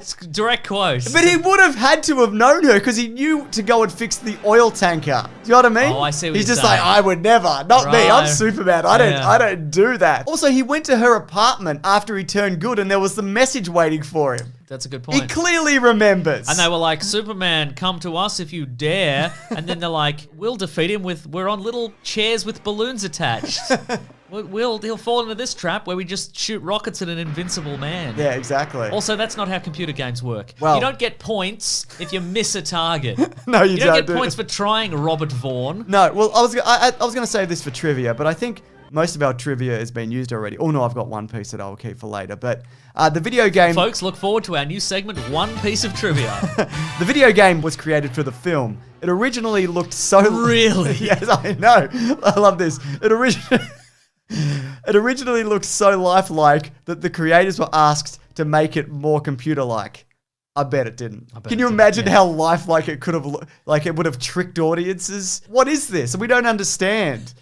Jesus. But I do love that evil Superman fight. Again, I think it's good Superman stuff. Again, it's 110% Christopher Reeve acting. You know, that face-off is good. They're just hitting each other with car butts and whatever. Yeah. And it ends with him strangling himself to death. Yeah, so I just thoroughly enjoyed that. It's good solid work. It's good fun. I agree. And you know the bit where the computer hits him with radiation? Yes. There was something similar used in The Death of Superman, so maybe The Death of Superman copied from this. Huh. There you go. Also, just, if you're fighting a big computer, right? If you were fighting a big computer, if I said, Mason, I need you to fight this big computer. I would... and you were Superman. Would you just stand around, or would you just fly through it? Yeah, I'd probably go into space and grab a meteor, and then just drop it on the continent. Yeah, exactly. Freeze breath. Heat vision, super clap. We'll give it the clap, am I right? Because you know what I mean. Lady, I don't know you, all right? So, here's a fun bit of trivia, and I'm just going to leave it at this. One piece of trivia. One piece. Office Space. Look, if you've seen Office Space, you know what I'm talking about. Yeah, that's right. It's one of those things you have to mention, don't you? Yeah. Watch Office Space if you haven't, because it's much better than this. But if you've seen Superman 3, you'll get what I'm talking about in Office Space when you watch Office Space. Yeah. So after this... Christopher Reeve, who was, as I mentioned, very reluctant to return, was like, I'm done with this. And his reasoning was that he felt there was only so much you could kind of do with the character. And he said similarly of James Bond, after Connery left, he didn't think the portrayals of James Bond and what they were doing with them, they were kind of becoming too far-fetched and a bit ridiculous. And so I guess he wasn't a fan of like the Roger Moore era and, you know, the things that he was around for at that time. So you're talking about Sean Connery. Yeah, so he liked Sean Connery, but he didn't like... the Roger Moore stuff, right, I should say, yeah. Though Connery also did come back in '83 for a Bond movie. That's true. Neither here nor there. But of course, he was talked back into returning for Superman 4, A Quest for Peace. That's right. More like A Quest for Piss, probably, am I right? We'll come back, we'll talk about it, won't we, next week? Batman v Superman, The Quest for Piss. Oh, did you see I was watching some behind the scenes thing as well, and there's a moment where Batman runs out of the computer, a guy in like a Batman costume. What? It's just in a, like it's a an out, prank. an outtake and Like a prank. Like a prank. I love pranks. And you love jokes, and that's why you love this movie, Superman 3. I didn't hate it as much as I thought it would. I don't think it was very good. No. But there are some good scenes in it. I agree. Because I was going into this like, I don't think I'm going to be able to enjoy this at all. Yeah. But there were some things in here which I thought were fine. I think you could take all the various good bits out of these movies and make a solid 10-minute YouTube video about it. You know? It would be incomprehensible. It would be a random selection of scenes. Yep. But boy. Would it be a random collection of scenes? Wouldn't it ever? Welcome back to Caravan of Garbage. We are here to talk Superman IV, because it's not a bloody drip, mate. Because it's dying, because it's... He did it, folks. bad. He did it. It's in need of hydration, antibiotics. Some orange slices. Yeah. It's very much on the way out at this point, this series, isn't it? Yeah. Look, watching this, I almost... At certain points, I did feel bad that I was going to make fun of it so much, but also it's go time, Superman 4. Is. Your time has come, Superman 4. Let's do this. And let's leave a like also while we're here. Yeah. Apparently, the story of this was partially written by Christopher Reeve. Yeah. Like, this was his idea. And it's kind of a nice message because it's about a little kid and he writes a letter to Superman and he says, what are you going to do about all these nuclear weapons, Superman? Yes. Bad movie, though. That's the problem. It's very, very bad. So I've written that as story 2 because there's a few stories going on here. Yes. Because there's a nuclear arms race, and people are like, "Ooh, danger, world over." But then the teacher's like, "What can we do?" And these are the options that come up. Think positive, write senators, and those things in the real world, sure. But when the kid's like, "Hey, maybe Superman should denuclearize the world," everyone's like, as if, no. That's the answer. Yeah. That's what he's there for. That makes sense, right? So I thought that was strange. And then I also thought it was strange that he did get rid of all the nuclear weapons and then at the end went, maybe I shouldn't. Maybe hands off, actually. Yeah. I mean, it's a nice idea in theory and in a fantasy world where this is possible. But even in this world, Superman gets rid of all the nuclear weapons and then the arms dealers are like, this is great because we can sell people more nuclear weapons. Yeah. Like, it's just... It's increased demand. In a way, if this happened in the real world, I'd be like, I think Superman's in on this.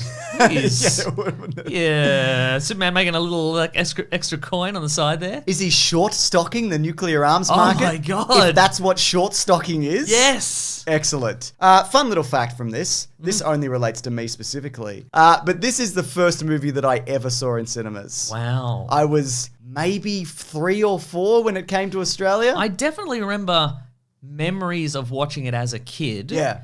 But I don't know if I saw it in the cinema. Yeah. I think maybe I read the junior novelization Sure, at some yeah. point. Or I read, they used to have like little picture books and it'd Yeah. have photos from the movie. Yeah, like yeah. maybe I read that. Because I also have distinct memories of some scenes which aren't in this movie. Oh, I've got a list. Which evidently are deleted scenes, which Yes. probably would have been in the novelization. 'cause Absolutely. The novelization's often based on an early draft of the script, which changed before they actually film it. Exactly. Another fun little fact, though. Yes. This movie was also the first time I got a taste of commenting on movies. So this is My what goodness. happened. This is what Here happened. we go. This is what happened in cinemas. Yeah, all right. The moment where Nuclear Man gets in the elevator and he gets dragged to the moon and he goes down and it goes dark.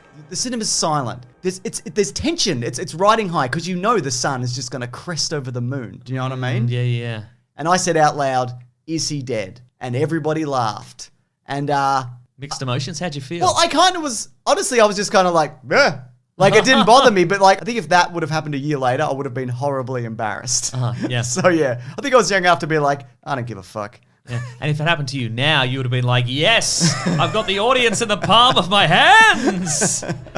So I'd also like to talk about the inception of this movie, if you don't mind. Go on. So Canon, The Canon Group. The Canon Group. I'm well familiar with the Canon Group. what do you know about them? I know that they started making English versions of Swedish porn movies, like remakes, I guess. Sure, they did He-Man. They did. Yep, they've done some like award-winning stuff. Yeah. And I think Menachem Golan, Joram Globus from Canon. But they've also done, for example, the 1973 karate kung fu blockbuster Thunder Kick, I'm not familiar with with a man Thunder whose Kick. punches as powerful as kicks. No, I don't know. You mean like Kick Puncher from Community? Yeah, but it's a real movie. It's one. called Thunder Kick. Oh, yeah. there you go. So they bought the rights to Superman so they could save the Canon production industry, right? It did the opposite. So in order to get this off the no. ground, they approached Richard Donner again, but he was doing one of the several Lethal Weapons that he was working on at the time. Richard Lester was also approached. He couldn't do it after Superman 3. Christopher Reeve wanted Ron Howard, but he was doing Willow. Wes Craven was hired, but he didn't see eye to eye with Christopher Reeve, and he left. So Christopher Reeve only agreed to come back and play Superman. Again, like you mentioned, he had more input on the story. And if the studio financed his project Street Smart, which is about a pimp or something. I looked at it, but then I didn't write it down. Sometimes I do that. Yeah. I'm pretty sure it's about a man with thunderous kicks, but all right. You might be right. But then off the back of that, when they hired Sidney J. Fury to direct this, him and Christopher Reeve didn't get along. And if you watch a lot of the behind-the-scenes stuff, which I did extensively, it's a lot of Christopher Reeve kind of directing and saying like, well, Superman could do this and this is how I would do it and whatever. It seems like he's very much hands-on. So I think at this point, He's really the it's kind of director. his baby. And Yeah. it really is, because if you can't get him, it's nothing, really, is it? It really isn't. Like, imagine if this didn't have Christopher Reeve in it, Yeah. and they couldn't get the rights to Superman, and Yeah. it was Nuclear Man versus Stupendous Man or whatever. Well, exactly. What yeah. a piece of garbage Yeah, it would that's be. right. So some of the reason why it went bad is because the budget went from 36 million to 17 million. That's why it looks like shit. That's really why does. they use the same shot of him flying towards the camera multiple times. You probably recognize that shot, right? You can see like the composite Oh, lines it's around so him. bad. There's a scene where Superman and Lois take another romantic flight around the world, and it is It's just tragic. awful. It Yeah. looks so bad. And also, as a result of this, Canon cancelled their Spider-Man movie after this tanked. So they were heating up for the superhero game. Yeah. And imagine if this went well, and then Spider-Man went well. Who knows where DC and Marvel would be at this point? Yeah. We'd probably already have crossover movies. Yeah, I was going to say we might have had a movie adaptation of the famous Superman and Spider-Man team up from back in the day. Where it's just Spider-Man struggling to keep up. Yeah. So another story point, and I've written here story 1. The Daily Planet is under attack by big business who just want clickbait headlines, which for the day was snatch up newspaper headlines. That's right. Is that how that works? and as a result of that, the people at the Daily Planet aren't happy, and he's brought in his daughter also, Lacey, who is a love interest also, and a kind of rival to Lois Lane. But also at the end, this story point is resolved by Perry White going to the bank, taking out a huge loan, Yes. and then buying all the leftover stock in the dying newspaper, The Daily Planet, just before a huge economic crisis also. Mm-hmm. It's done anyway, right? Like, he's killed it. Well, maybe that's what happens in Superman 5. I don't know. Superman, can you collect all the unsold newspapers in a big net and throw them into the sun, Superman? Oh, that's not going to save anything. Okay, No. right. Lacey is also played by Mariel Hemingway, which makes her... No, I was going to say it makes her the second Hemingway to be in a superhero movie, but I'm thinking of J.D. Salinger's kid, who was Captain America. Is she related to Hemingway? That's her grandfather. Really? Yeah. Do you think they put the glasses on her to be like Like Hemingway. Oh, yeah, okay, sure. We both had different ideas about glasses. Sure, yeah. That's what's great about movies. They're open to interpretation. We both had different interpretations of who the greatest author/journalist of all time is. Very true, yeah. So the third story of this, I guess, there's not really third, there's many more. It's the creation of Nuclear Man. Mm-hmm. And what I love leading up to that is Superman goes back to his Fortress of Solitude and he's like, listen, crystals from the past and dead Kryptonian leaders, what do you think I should do? And they're like, don't interfere, don't do anything. But also like, aren't you the guys that said don't do anything and then your world exploded? Yeah. Why do you even have this on file? And just smash those crystals. And he has a note on his hand that just says, do the opposite of whatever the Kryptonian scientists say. So Lex Luthor's back, Gene Hackman. Smartest man in the world. He's doing all right, I guess. He's decided he's going to defeat Superman by creating a nuclear man. Yes, a nuclear man. No, he says nuclear man. Yes, he does say it. Oddly, like doesn't he? Homer Simpson would. Yes. So, Smartest man in the world. Well, he did create a man. That's pretty good, I guess. A nuclear man. So here's a question. Oh my god, maybe he wasn't creating a nuclear man after all. What do you think he was creating? He's like, no, a TV dinner. You're confused. I'm making a nuclear man. It's different. There's a question about his hair, though. Yes. Because it's clearly just Gene Hackman's own hair in this. Mm-hmm. And he's quite, balding at this point. Was Lex Luthor just shaving his head? Was that what this was? Oh, in the context, the context of universe. The story. Okay, because right. you wouldn't wear a very thinning wig, would you? No, that's true. That doesn't make any sense. Unless you feel there's more value to thinning real hair than being bald. That's actually a good point. Yeah. Bald viewers, let us know in the comments. Yeah, in the comments. Let us know. Yeah. I want to talk about Superman, though. I don't want to talk about hair as well. You want to talk about Superman in a Superman movie Very much review? so. This is fascinating coming. You've changed. In the past, this would have been all wig talk, honestly. We're doing hair talk. Okay. Because there's a single strand of his hair easily holding up 1,000 pound or whatever it is. Indestructible except if you've got a pair of bolt cutters. Yes. Which, of course, speaks to the question, the age-old question, how does Superman cut his hair? A mirror with lasers normally. Also, sometimes isn't it that his hair isn't like indestructible and you can just cut it with scissors? I don't know. But then if he's re-entering the atmosphere, doesn't matter. What am I doing? So, do you think though giving away a piece of your genetic material is a good idea? He's not that smart, James. Remember he did that interview where he revealed all his strengths and weaknesses? He did, didn't he? But, as a result of this, they create a nuclear man. Which is to say Lex and Lenny Luthor. Yes, Lenny Luthor. His newly revealed nephew? Yes. Yeah, who he hates. But I kind of enjoy the villain, Nuclear Man, because it's kind of like fighting like a feral cat. Go on. No, he's like erratic and he's scratchy and he's mean. I just think he's got that energy. Do you know what I mean? Little bit, He's got that kind of wild vibe about it. Yeah, you know what I mean? You can't pet him because he'll scratch you on the neck. Sometimes he'll roll over to reveal his belly and you're like, should I give him a scratch? Because he will attack me. He really will. With all his many vaguely defined powers.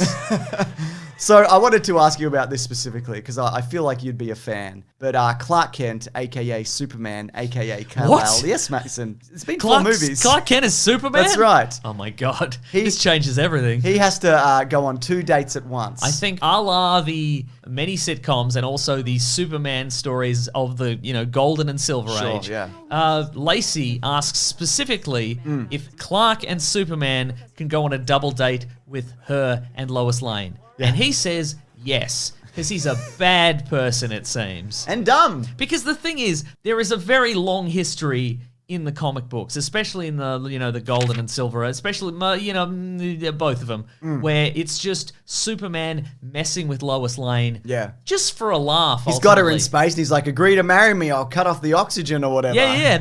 But this Superman isn't like, he's too nice to be that. Yeah. So he's just decided to ruin everyone's night for no real reason. Who's having a good time here? Lois isn't. Lacey isn't. Lana Lacey isn't either. Absolutely. Yeah, you're absolutely right. Lana wasn't even invited. Yeah. Because he doesn't have a third persona. He kind of does. He's got back in Smallville. Yeah, that's kind of his third Maybe he was persona. going on a third date with Lana in Smallville. Yeah. He kept having to fly back and forth. I feel like that is the real him, though, right? Yeah. Yeah, we're getting off topic. Because what I want to talk about is, again, and we've come back to it, we've come full circle to the memory wiping kiss. Oh, he's done it again. Is he constantly, like, dropping Lois off a building and then revealing himself to be Superman, and then he's like, listen, I just kind of need a bit of a pep talk, and then just wiping her memory? So mean.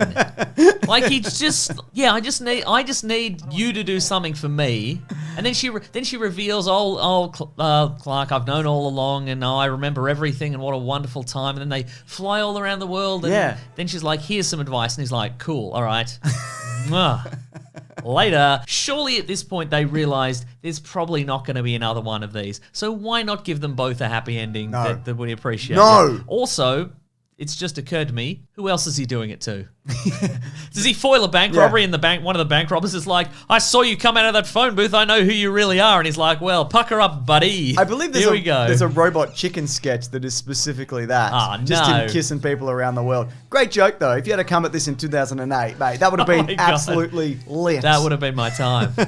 So I've got a couple of miscellaneous Superman notes, if you will. Yeah, sure. Some memories of this movie. Miscellaneous super notes. Very good. Yeah, I like that. And there's a trumpet Yeah, there would be. to announce each super note. There needs to be a trumpet. These aren't even very good, but the trumpet will probably kind of... The trumpet will sell them, yeah. Yeah, I think so too. So, Superman getting sick and skinny. Do you think that's taken from The Dark Knight Returns, where he gets hit with a nuclear bomb? Also nuclear in this, by the way. Or do you think nobody involved in this has ever read a comic and it's just a coincidence? The second one, absolutely. Okay, cool. Yeah. I just wanted to check, yeah. So, you know the scene with the Great Wall of China? That he rebuilds with his eyes. Yeah, if you look at that closely, what actually happened there was they were going to get Superman going at super speed and he was going to rebuild it. And then they were like, we're running out of money.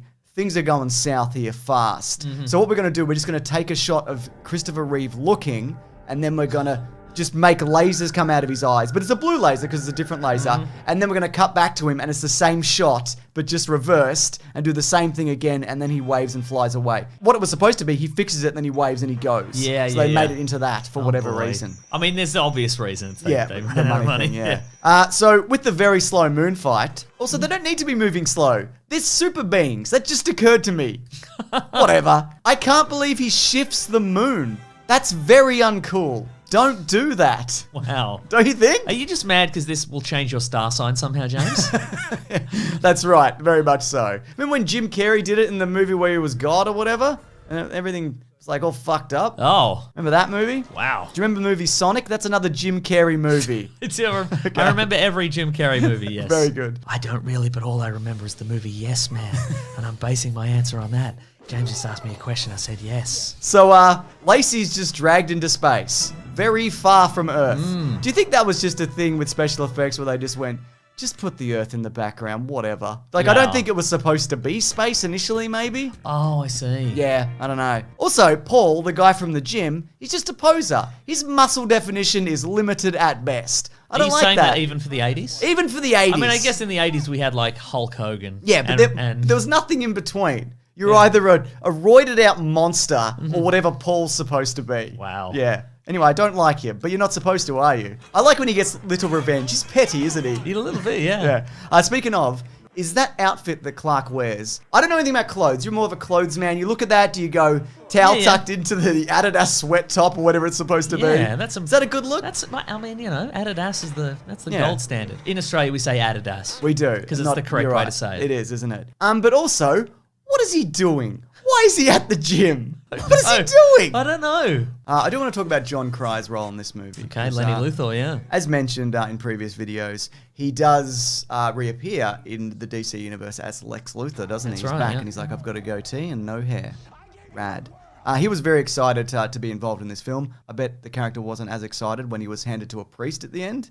Oh my goodness, yes. That didn't age that's right. super well. No. Can you look after this boy for me, please? But John Cryer, though, it was a dream come true for him. He had a blast filming it. And I've Yeah. got an interesting quote about kind of how this movie went, if you don't mind. Sure. I'm going to recount it. James has a cheeky little grin. I do. That means this is some super trivia. That's right. So he had a bit of fun, though, on set. Like, he couldn't believe he was involved in it. It all looked great. You know, he's lifted up in a car with Lex Luthor Yeah. by Superman. Imagine being involved in that. Because you don't know what it's going to look like. That's true. And by all accounts, everyone was saying it was going to be great before they stripped everything out of it. And then you notice, like, you know, the catering's getting a bit light, speeding up a bit with production. There's a bit of infighting on set and whatever. So here's the quote now. A few months later, I ran into Chris Reeve on the street and I said, "Hey, let's have lunch." And he said, "Okay, sure." We went out for lunch and I said, "I'm so excited about the movie. When's it coming out?" And he said, takes a deep breath, "You need to know it's an absolute mess. We had 6 months of flying work that we were supposed to shoot. They cut 5 months of it." Oh my and God. you can see that, can't you? Yeah. Do you remember, because in the first movie, he came back for like half a year to do all that extra special effects stuff. And he's banking and rolling, he's making a day of it. Making 6 months of it. Yeah, I mean, in this, they just took, I guess, one Polaroid of him and just waved it in front of the camera. So they've thrown together an edit that barely makes any sense, and I was absolutely devastated because I really wanted to be part of bringing Superman back. And that was the thing, because Chris Reeve came back to this because he realized, despite, you know, what happened with the third one, he wasn't happy with it and he wasn't really going to do it and he was kind of done with it. He's like, this is a character people love, and I want to give that sense of hope and optimism, and they want to see this again. And they fucked it completely. Yeah. They also cut it to 90 minutes because it is the shortest one. Yes, that's by true. quite a bit. It is mercifully short. Yeah, it is, isn't it? Because then you get more screenings out of it. You can run it more times That's during true. the day. It's still tanked. It didn't matter. But here's the thing, though. I think with a tighter narrative, this is an absolutely fine Superman story. On the surface level, Lex Luthor creates an equivalent and they battle on the moon or whatever. It's It's primo stuff. Come on, yeah. man. Yeah. That's. I think this totally could have worked. Yeah. Here's the thing, though. There is a bunch of deleted scenes, which I alluded to before when I said there was a bunch of deleted scenes. So maybe it He was. doesn't know what alluded means, but I'm not going to correct him. It's too what late in the illusions, like magic. video. So, yeah. Mm-hmm. Cool. Yep. Okay. So maybe we are going to get a Sidney J. Fury cut of like the Donner cut. Yeah. Like the Snyder cut. Release the Sidney J. Fury cut? Yes, he's 87 years old, and he probably hasn't worked in 100 years because of this movie. I'm sorry. And I'm sorry to Mark Pillow, who played Nuclear Man. I thought you did a pretty good job. I thought it was good, yeah. Yeah. Certain charm to him. What do you do with it? You just look like Dolph Lundgren. That's what you do. Didn't even get to use his own voice. No, you really didn't. So there was going to be more love scenes with Lacey where they go on various dates. Hot stuff. More of that, please. There was also going to be a second Nuclear Man. Or a first Nuclear Man. A first was one, it? and then he's kind of defective. And he was going to be more a bizarro Yeah. kind of guy, right? I found some behind-the-scenes footage where they were going to crush a car together, and you can see them doing that. Into a heart? I guess. It's nice. Yeah. There was also going to be flashbacks of Superman as a baby, because he does have perfect recall in some versions, so he I probably see, right. remembers. Does that mean they were going to get Brando back? Probably not. But you could have done some variation on Krypton, being back on Krypton. I remember being born. Yeah, and there was a lot of shattered glass happening as I crashed through that skylight. They're also originally going to do Bizarro, played by Christopher Reeve. Oh, that would have been so Yeah. good. But they kind of did it already in the previous In movie. 3, yeah. Also, it's probably very expensive to do. Yeah, and if Yeah. they were going to do it in this one, it'd be bad. Yeah. So, in theory, Yes. it's probably best they didn't. That being said, apparently, hot news, hot off the presses, they're going to do a comic book version. Yeah, that's called right. Superman 78, which is going to be an expansion of this universe. So maybe we will see a Bizarro in that. About gosh darn time, don't you think? I agree. I'm excited for that. So yeah, there was a planned fifth movie. Because you always got to be looking ahead to the future. yeah. What happens in this one? Superman dies and is resurrected in the bottle city of Kandor. Oh, Yeah, so what do you think of that? he'd be little. He'd be little, yes, He'd be that's little, right. little Superman. Yeah, so he's walking around. He's like, "What's going on here? Would Supergirl be in it or whatever?" Because she's from Maybe. Kandor. I don't know. This movie does though have a bit of like it predicts the future. It alludes to the future, Mason. Go on. Because when he drops Lex Luthor off into the rock pit at the end, he says, "See you in 20, Lex." The next Superman movie comes out 19 years later, so he was nearly right. Oh my God. Yeah. Well, I mean, Lex probably got early release for good behavior. That's right. So if people are wondering though, are you going It's to Kevin Spacey though, so probably not. Yeah, boo. And No, thank you. If people, though, are curious, like whether we're going to do Superman Returns, guess what? We did it. Surprise! It's done. It's already it's in your hot little hands already. Exactly. So, yeah, I'll link that below if you do want to check it out. But, yeah, this is sort of the end of the Chris Reeve movies, though we might be coming back next week to do the Donner cut of Superman 2. That's right. Might be nice to go back to a more competent Superman movie. Yeah, I mean, let's watch it and see. Yeah. I mean, if it's mostly the same, except the Kryptonians go to jail at the end. No dice. No, thank you. It's death in a pit or nothing, if you ask me. I agree. The numbers are in, Mason, and people insisted that we come back and we finish off this Chris Reeve era of Superman movies by going back in time, reversing time, around the world again. Oh my God, there's so much reversing time, isn't there? There really is. Look, there's a lot of good stuff to say about the Superman 2, the Richard Donner cut. I agree. But boy, he loves reversing time Yeah. or going back in time, doesn't he? There is a reason for it, and we can come back to it at the end. But in the meantime, people got to leave a like, because that will remind me that I need to come back to it. If you've gone all the way to the end of this video and you didn't leave a like, go back in time, leave a like. Exactly. Or leave a like Just leave a now. like then. It doesn't matter. It doesn't matter. Great start to this movie in terms of like the opening messages, you know, lovingly dedicated to Christopher Reeve. This came out in 2006, just after the release of Superman Returns. Is that because there was a wave of nostalgia for Superman, or did they also find some footage or something? It was a combination of fans wanting to see it, a rabid fan base as it were. Maybe not as rabid as like a more recent... Hashtag release the Donner cut, people screamed in the streets because Twitter wasn't as much of a thing back then, or at all. Yeah, what they basically... Hashtag release the Donner cut, they would say. That's what they would say to each other in cafes. And then they would say the hashtag is that grid thing that you see on a phone, a touch-tone phone, which is the kind of phones we have in 2006. A Nokia. Yes. So what they ended up doing, Richard Donner wasn't originally going to involve himself. They were like, we're going to recut this. And he was like, great. I don't care. Okay. You know, I got fired after the first one. They didn't let me finish the second one. I haven't had a hand in it since. Mm-hmm. So they started collecting all the reels. Over time, apparently, film has like moisture in it. So they had to bake them to dry them out. those the film canisters, sure. And as a result of this, despite there being not really a budget whatsoever, there's 200 VFX shots which they completed or added, but the idea was to make it not look like it's from 2006. And boy, doesn't it. It's true. It's just it's very authentically not 2006. It's really, it's like basic compositing.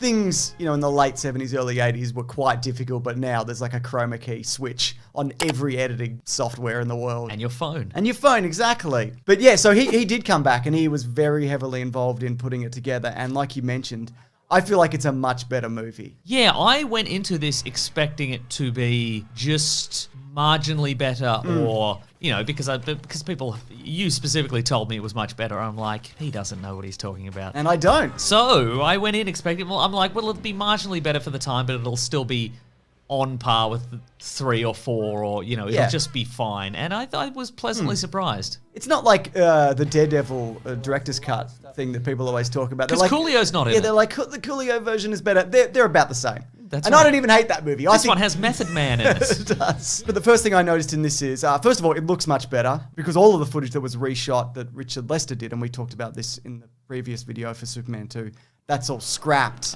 And so all of those weird scenes are removed. And of course, we get the reintroduction or the re-inclusion of Marlon Brando as Jor-El. That's right, replacing Lara, who was in most of the Krypton stuff. Krypton. Most of the Krypton stuff in the original Superman 2, yeah. I guess if there was one... look, I don't want to harp on about Marlon Brando specifically. Yes, you do. No, I've said it. I've said all I need to say. Okay. He was an activist and he did a lot of good things, but also he did a lot of terrible things. And all in all, if you added it up, probably more terrible than good. Okay. If I haven't calculated it. Yeah. How do you even assign a numerical value to being terrible for most of your life? And you've forgotten about the island of Dr. Moreau. That's true. Which tips it right over back to positive. It certainly does.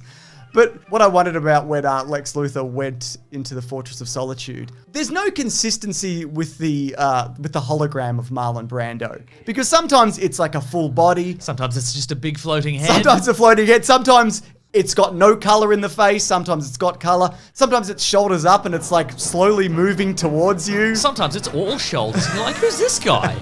What's his head? Who am I talking to? Also, I think there might be some consciousness in this, because my understanding of this machine prior Yes. was you would say a thing and it would anticipate your response and it would say it back, which means that Jor-El had the time to sit down and just think of every possible response and just say it, Yeah. I guess. While he was neglecting his wife, basically. Or to build a slightly bigger rocket for everybody. Lara, I'll be in my crystal man cave. Do not bother me. I have some talking to do into, I presume, a crystal microphone and crystal camera. But there is a moment where, Superman's like, I want to give him my powers because I love having sex and whatever. I'm sure there's other reasons because he's sick of it and we'll talk about it. But there's a moment when he's being depowered and you see Marlon Brando's face and it just gives like a bit of side eye to Lois Lane. And I'm like, does he know that she's there and involved in this in some way? What's going on here? And then at the end, he walks out and he touches Superman and, gets his powers back. There might be a sliver of him actually in it. Maybe? Or is it just vague 70s and 80s sci-fi nonsense? Maybe he's secretly stowed away on the ship and he's been on Earth for years. He's like, I don't want to get involved with my kid though. No. I just pretend I'm giving voicemails to him. It's whatever. It's fine. Yeah. But this version, of course, does have an explanation as to why, if you recall the previous version of Superman 2, when he becomes depowered, he changes out of his Superman suit into just a shirt and slacks. Yeah. And in this version, changed earlier. It changed earlier. Makes more sense. Yeah. What I did like about this, even though there are laughs in it, it is played less for laughs. Yeah, and there's better dialogue and better banter. Yep. I think there was better banter between Lex Luthor and his henchwoman, Yes. Miss Tessmacher. Tessmacher. Yeah. And she gets some good lines in as well. Are you the old man? Ask him where the bathroom is. Yeah. Whereas I think the previous one, it was meant to be like, well, Luthor gets all the good stuff. Yeah, that's right. And you're right. And there is more of him in this. Also, you see the three Kryptonians are played more as a threat and not more kind of like bumbling. What's happening? With the bit where they're blowing up the town, the way the music kind of comes in. It's a serious situation. Non is less like, he's dangerous. Yes. And he also doesn't have weird growling sound effects put over the top of him. You know what I mean? There's none of that. So like his stupidity is just stripped away. He's just kind of a brute at this point, which I appreciate. It's also, I feel, the action is better because a lot of the stuff I think was either cut out or kind of redone of what they had. That fight in the city, it feels and looks better. There's some new inclusions where he hits the famous Metropolis Statue of Liberty, which we've talked about. And if you enjoy men being thrown through wonderful brands, then this fight is absolutely It's a lot all better. here. Much improved. Oh my God, Coca-Cola. Thank you, Coca-Cola. Thank you for your service, Coca-Cola. Even the wind machine, which went for a really long time and was played for laughs in the last version, it does feel more in this like they're doing damage, though there is still the inclusion. Of the red vest guy, yep. Yeah. Sure, sparkly red vest man. Though he does get less play. Yeah. So I assumed that was a Richard Donner edition. Do you mean Richard Lester? Probably Mason. One of the worst Richard of the two Richards. So you assumed that was the result of one of the Richards, but it actually turned out to be the product of another a Richard. different Richard. But then that's much better in your opinion. Yeah, I completely agree. The other thing I like about this is there's more Lois Lane, because watching the movies after Superman 1, she has less and less to do. In particular, the third one, where she's just not really in it. She Yes, goes that's on a right. holiday for 98% of that movie. That's right. So you get some more Margot Kidder dialogue and interactions. We which get I quite liked. we get two different scenes that were not in the previous version, in which she figures out who Superman is. Yes. By scribbling Clark Kent over the top of a picture of Superman. Yep. In the newspaper, and then a different scene where she reveals she knows his identity by shooting him with a gun. Yes, that's right. That was something that they would have reshot at the time, but it's actually two different shoots, and you can notice that because he's wearing different glasses and has different hair in between shots in that. That's true, he does, yeah. So that was like test footage. But I feel like if they did that now, they would have CGI fixed all of that, right? Yeah, and like it would have with looked Carrie worse. Fisher. No, I don't know. I mean, if you look at what they did with Rise of Skywalker and Carrie Fisher, they changed like her entire outfit and hair in the background. Like, it's very much possible. They added that Coca-Cola sign. The sign, yeah. I'm proud of what I've done with the rebellion, and I'm proud to die by the real thing. But I do feel like that scene is still weird and doesn't really fit. The characterization of both of them is a little bit off because it does very much feel like early days. She shoots him with a blank, and he falls for it, but you don't feel like you can't tell whether you're being hit. Look, to be generous about that scene, my assumption there was that when he gets shot, it means nothing to him. Yeah. You know, with real bullets. Sure. So he's just like, well, I've been shot again, like I'm always being shot, so I can't feel it at all, I guess. Okay, sure. That's fair enough. But there is some more additions that they shot around the time of this release to complete it. The moment where Lois throws herself out of the building, where you see Clark Kent kind of lean out and go, Lois, what are you doing? That's a stand-in, uncredited. Okay, right. And there's another moment at It the is end. astounding that they took that scene out. Like a fully produced... Yeah. That fully produced, fully special effected scene. But they had to, I guess, for the Richard Lester cut. Because, yeah. And then they added the Niagara Falls and then the bit afterwards where they're in the weird Sorry, hotel. I'll rephrase. It's amazing that they filmed a new scene in Niagara Falls, given that scene was bad. Yeah, fair enough. And then there's a moment also, there's an addition at the end where Lois Lane is at her typewriter thinking about what kind of story she's going to write. That's not her. It's like clearly not her, which I think is kind of fascinating. Or the hands are not hers, at least. I'm pretty sure none of it's her. Look, it's neither here nor there. He still kills Zod, though, and that's what's important. My understanding was in this version that the Kryptonians were arrested. Not the case. I mean, they still could be captured. Yeah, I don't know course. where that scene comes from. I guess it's from a TV version that we didn't get to. I guess so. Here's a miscellaneous note that I thought of. Terrence Stamp's very funny in this. Yes, he is. He's got a dry wit about him, and I think it comes across better in this version of it. Yeah, okay. No, I cannot argue with that. He's a good Zod, and an even better Chancellor Valorum. Okay. Star Wars Episode 1, The Phantom Menace? Nah, never seen Star Wars. Oh, okay.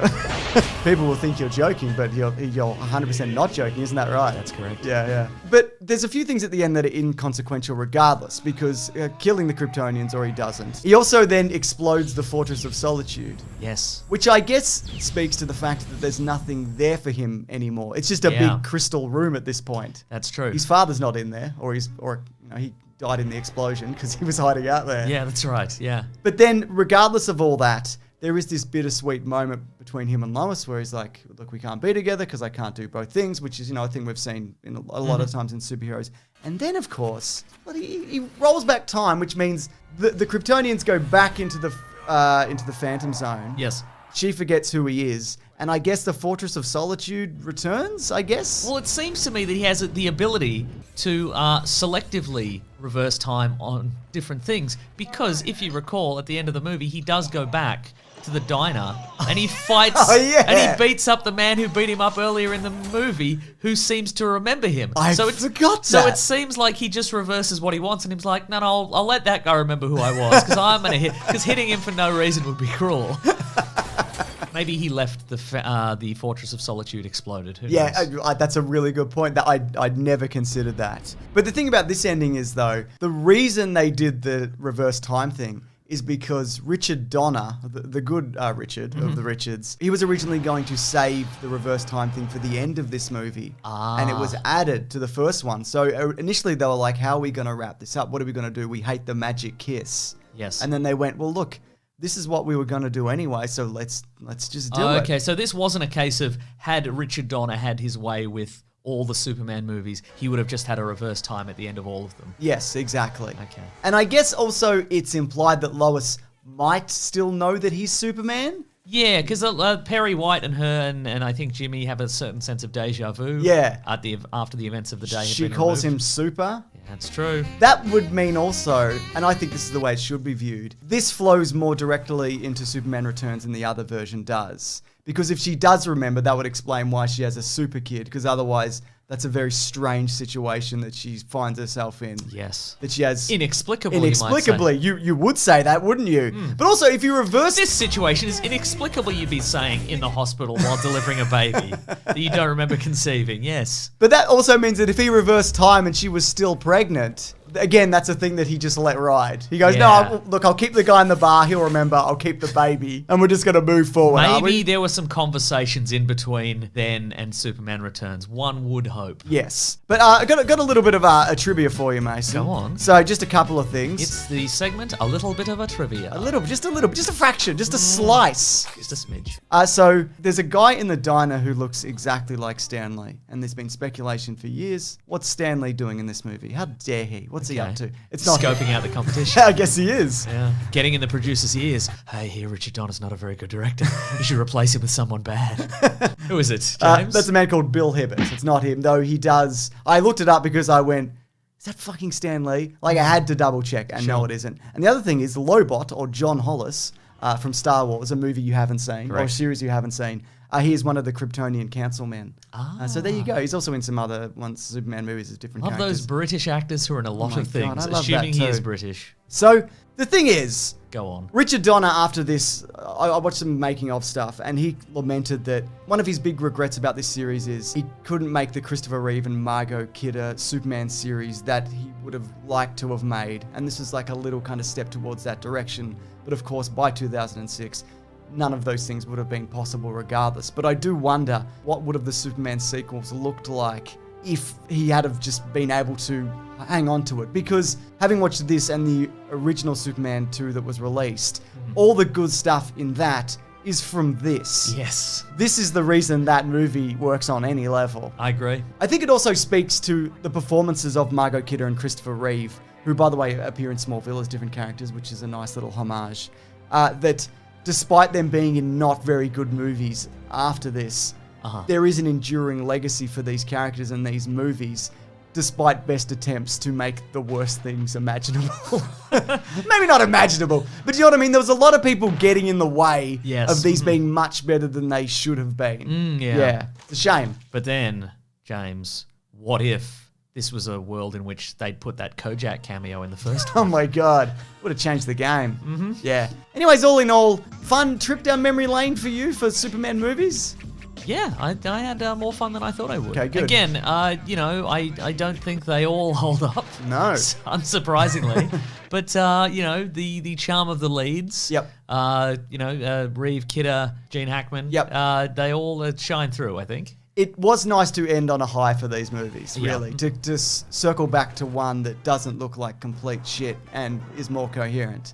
It felt good to do that. And I know a lot of people have said there's a Supergirl movie that exists in this universe, and that is true. But I don't really want to face that right now, if I'm honest. And also, there is Supergirl coming up in the next Flash movie, so we will probably come back to that at some point. Perfect opportunity. Give us some time to breathe, yes. If you could. If you bloody well could. You know, the interesting thing about Superman Returns... I'm ready. ...is that we're actually Superman returning in the CW version of Superman, bringing back this version of Superman. Or is it? Maybe. Could be a parallel universe version of that Superman, Yes. who looks quite similar. Of course, we are talking about today for Caravan of Garbage, Superman Returns, the 2006 blockbuster? I don't know. You would have that information there, right? Did it do well? It did okay. Not enough Okay, to great. warrant a sequel. Yeah, right. Yeah, we'll talk about it and kind of the plans for the sequel later on in the video. Was the sequel going to contain anything interesting? Maybe, yeah. Oh my goodness, what a twist. Anyways, if you do want to hear any of that, you have to leave a like. That's how it works. Otherwise, it won't play for you. We're sorry. We don't make the rules. It's just the way YouTube works now. They changed it. It's so weird. I guess the interesting thing about Superman Returns is it's a quasi-sequel to the Chris Reeve films from the 70s and 80s. But not all of them? But not all of them. Only the first two, and also only some elements of those movies. Right, gotcha. But for all intents and purposes, Mason, yes. it's the Chris Reeve Superman. Yeah, and look, when this movie came out, I saw it at cinemas, and I did not care for it. But this time around, I appreciate that it's actually a very loving homage to those original Christopher Reeve movies. Yes. And that, Christopher Reeve was this beloved actor. I still don't think it's a good movie. Well, I did like it when it came out, but I know, acknowledging that it has a lot of flaws, but watching it again, it's a grind, man. Like, it's Right? tough to get through, but the Brandon Routh Superman is good. He is good. He looks good. He's got the Clark Kent mannerisms down pat. The Superman, like the inflections in his voice, all of that stuff works. Pretty much everything else around that. Yeah. I mean, putting aside also that this movie was directed by a sex criminal. Yeah, that's allegedly. Bit of a downer. Yeah.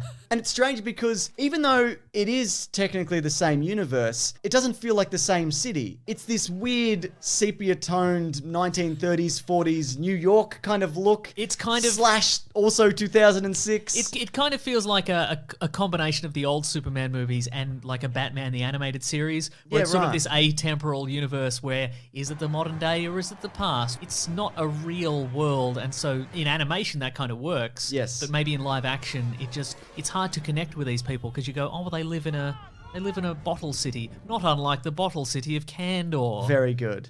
That's a great reference. But also sepia-toned and boring, and everyone's sad all the time. So the story picks up, it's supposed to be 5 years after he disappeared. He doesn't tell Lois that he's going, he just does. Doesn't he wipe her memory at the end of Superman 2? Well, it's odd because they must have, I guess, slept together after he wiped her memory, or she had Superman's kid and has no idea how that happened. Yeah, it's really weird when you think about It's it. really weird when you think about it. But there also are a couple of things that I don't like about this version of Superman. The suit is, I feel, too overly designed in parts. It doesn't quite come together for me. The S's on the back of the boots, the kind of the leatherish cape, the kind of muted red of it all. What would you prefer? Closer to the Christopher Reeve version or closer to the Henry Cavill version? Like a modern update of the Chris Reeve version with those kind of colours. Underpants or no underpants? Underpants on the outside. So 2 sets of underpants. I think it breaks up. I think it's so, but I Yeah. think you can do that just as well with the belt. belt, yeah. Because, comic book Iron Man. He's got metal he had underpants. he had the metal underpants for a long time, but then you sort of make it more of a bike short Yeah, situation. definitely. A bit longer, you can do it with some lines and whatever. Yeah, And some people, lines. people have done that. The other thing is he's a weird creep because he's just going to Lois's house and just looking in and being like, "What's going on here? I'm sad, so I'm just going to look at this Yeah, woman." right. I'm going to look at this woman, then I'm going to try and break into her email later. I think the number one clue that this is in some sort of atemporal parallel universe is when they try to break into Lois Lane's email, and there's a little animated Lois Lane going like, like Nedry in Jurassic Park, like, you can't break into my email. Boop, boop, boop, boop. Yeah, odd. But when he's being Superman, and I'm talking about doing Superman stuff, the plane catch is incredible. Yeah. And I like that it's not just, he just catches it out of midair, because it's spinning out of control. Yeah, he has to right. take the wings off and slowly kind of break it Yeah. down and then, gently lay it on the ground in the stadium. That being said, I think he landed in the stadium on purpose. Yeah, just get a little bit of cred. Let the people know that he's out there, then he's still an influencer. Also, do you not want to move it? Do you not want to move it? They were just playing baseball. Right? What, are they going to play baseball around this jetliner?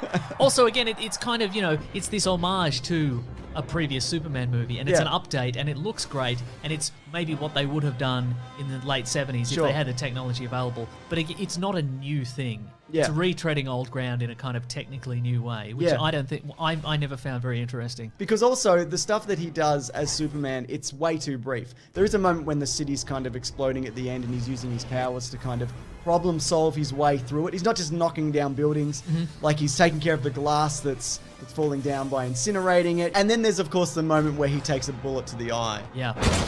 which is a new thing. But the problem is they put it in the trailer and there's nothing better than that in this movie. Yeah, they put it in the trailer, and they also, in the movie, they put it right after he's survived about 1,000 bullets from a really big machine gun.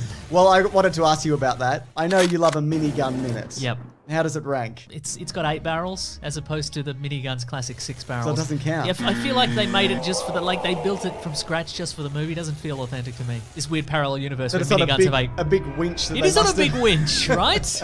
I don't know. Ridiculous. I don't know how they I don't did know, it. I don't know. Maybe it was always on the roof. Yep. They got it installed when the building was made. Yeah, to protect against Superman. That's right, yeah. Lois Lane has copped a bit of flack in this because she's not Margot Kidder. That being She's said, a different actor who I tried to remember the name of Kate many Bosworth. times. Kate Bosworth, and I could never pull it. I think she's fine. Honestly, I don't think she's that bad, but what I don't think is good in this is the interpretation of Lex Luthor. Putting aside the weird Kevin Spacey stuff, I guess his performance is Gene Hackman-esque. Right. But that version does not fly in the movie this is trying to be. You've talked about this before. He's a fucking dummy. The initial scene we see with Lex Luthor Mm. is a scene in which he spent 5 years, while he was in prison, he got into some sort of letter-writing correspondence with an old rich woman, Mm. and then once he got out, he continued some sort of weird relationship with her, Yep. and then after 5 years, he just about manages to convince her to give him all her riches and her boat, but then she dies beforehand, so he just grabs her hand and scrawls her signature on the will. Yeah, what a plan. What a plan. What a genius. Superman's been away from Earth for 5 years, and that's the best he could do, right? And the only reason he got out was because apparently Superman didn't turn up for his appeal. That's right, yeah. You don't have all the other evidence when he started that earthquake? Is that not enough? Your Honor, he started the earthquake. And that was him! That's right. Yeah, he should be in jail. Why are we Right? even considering this? Yeah.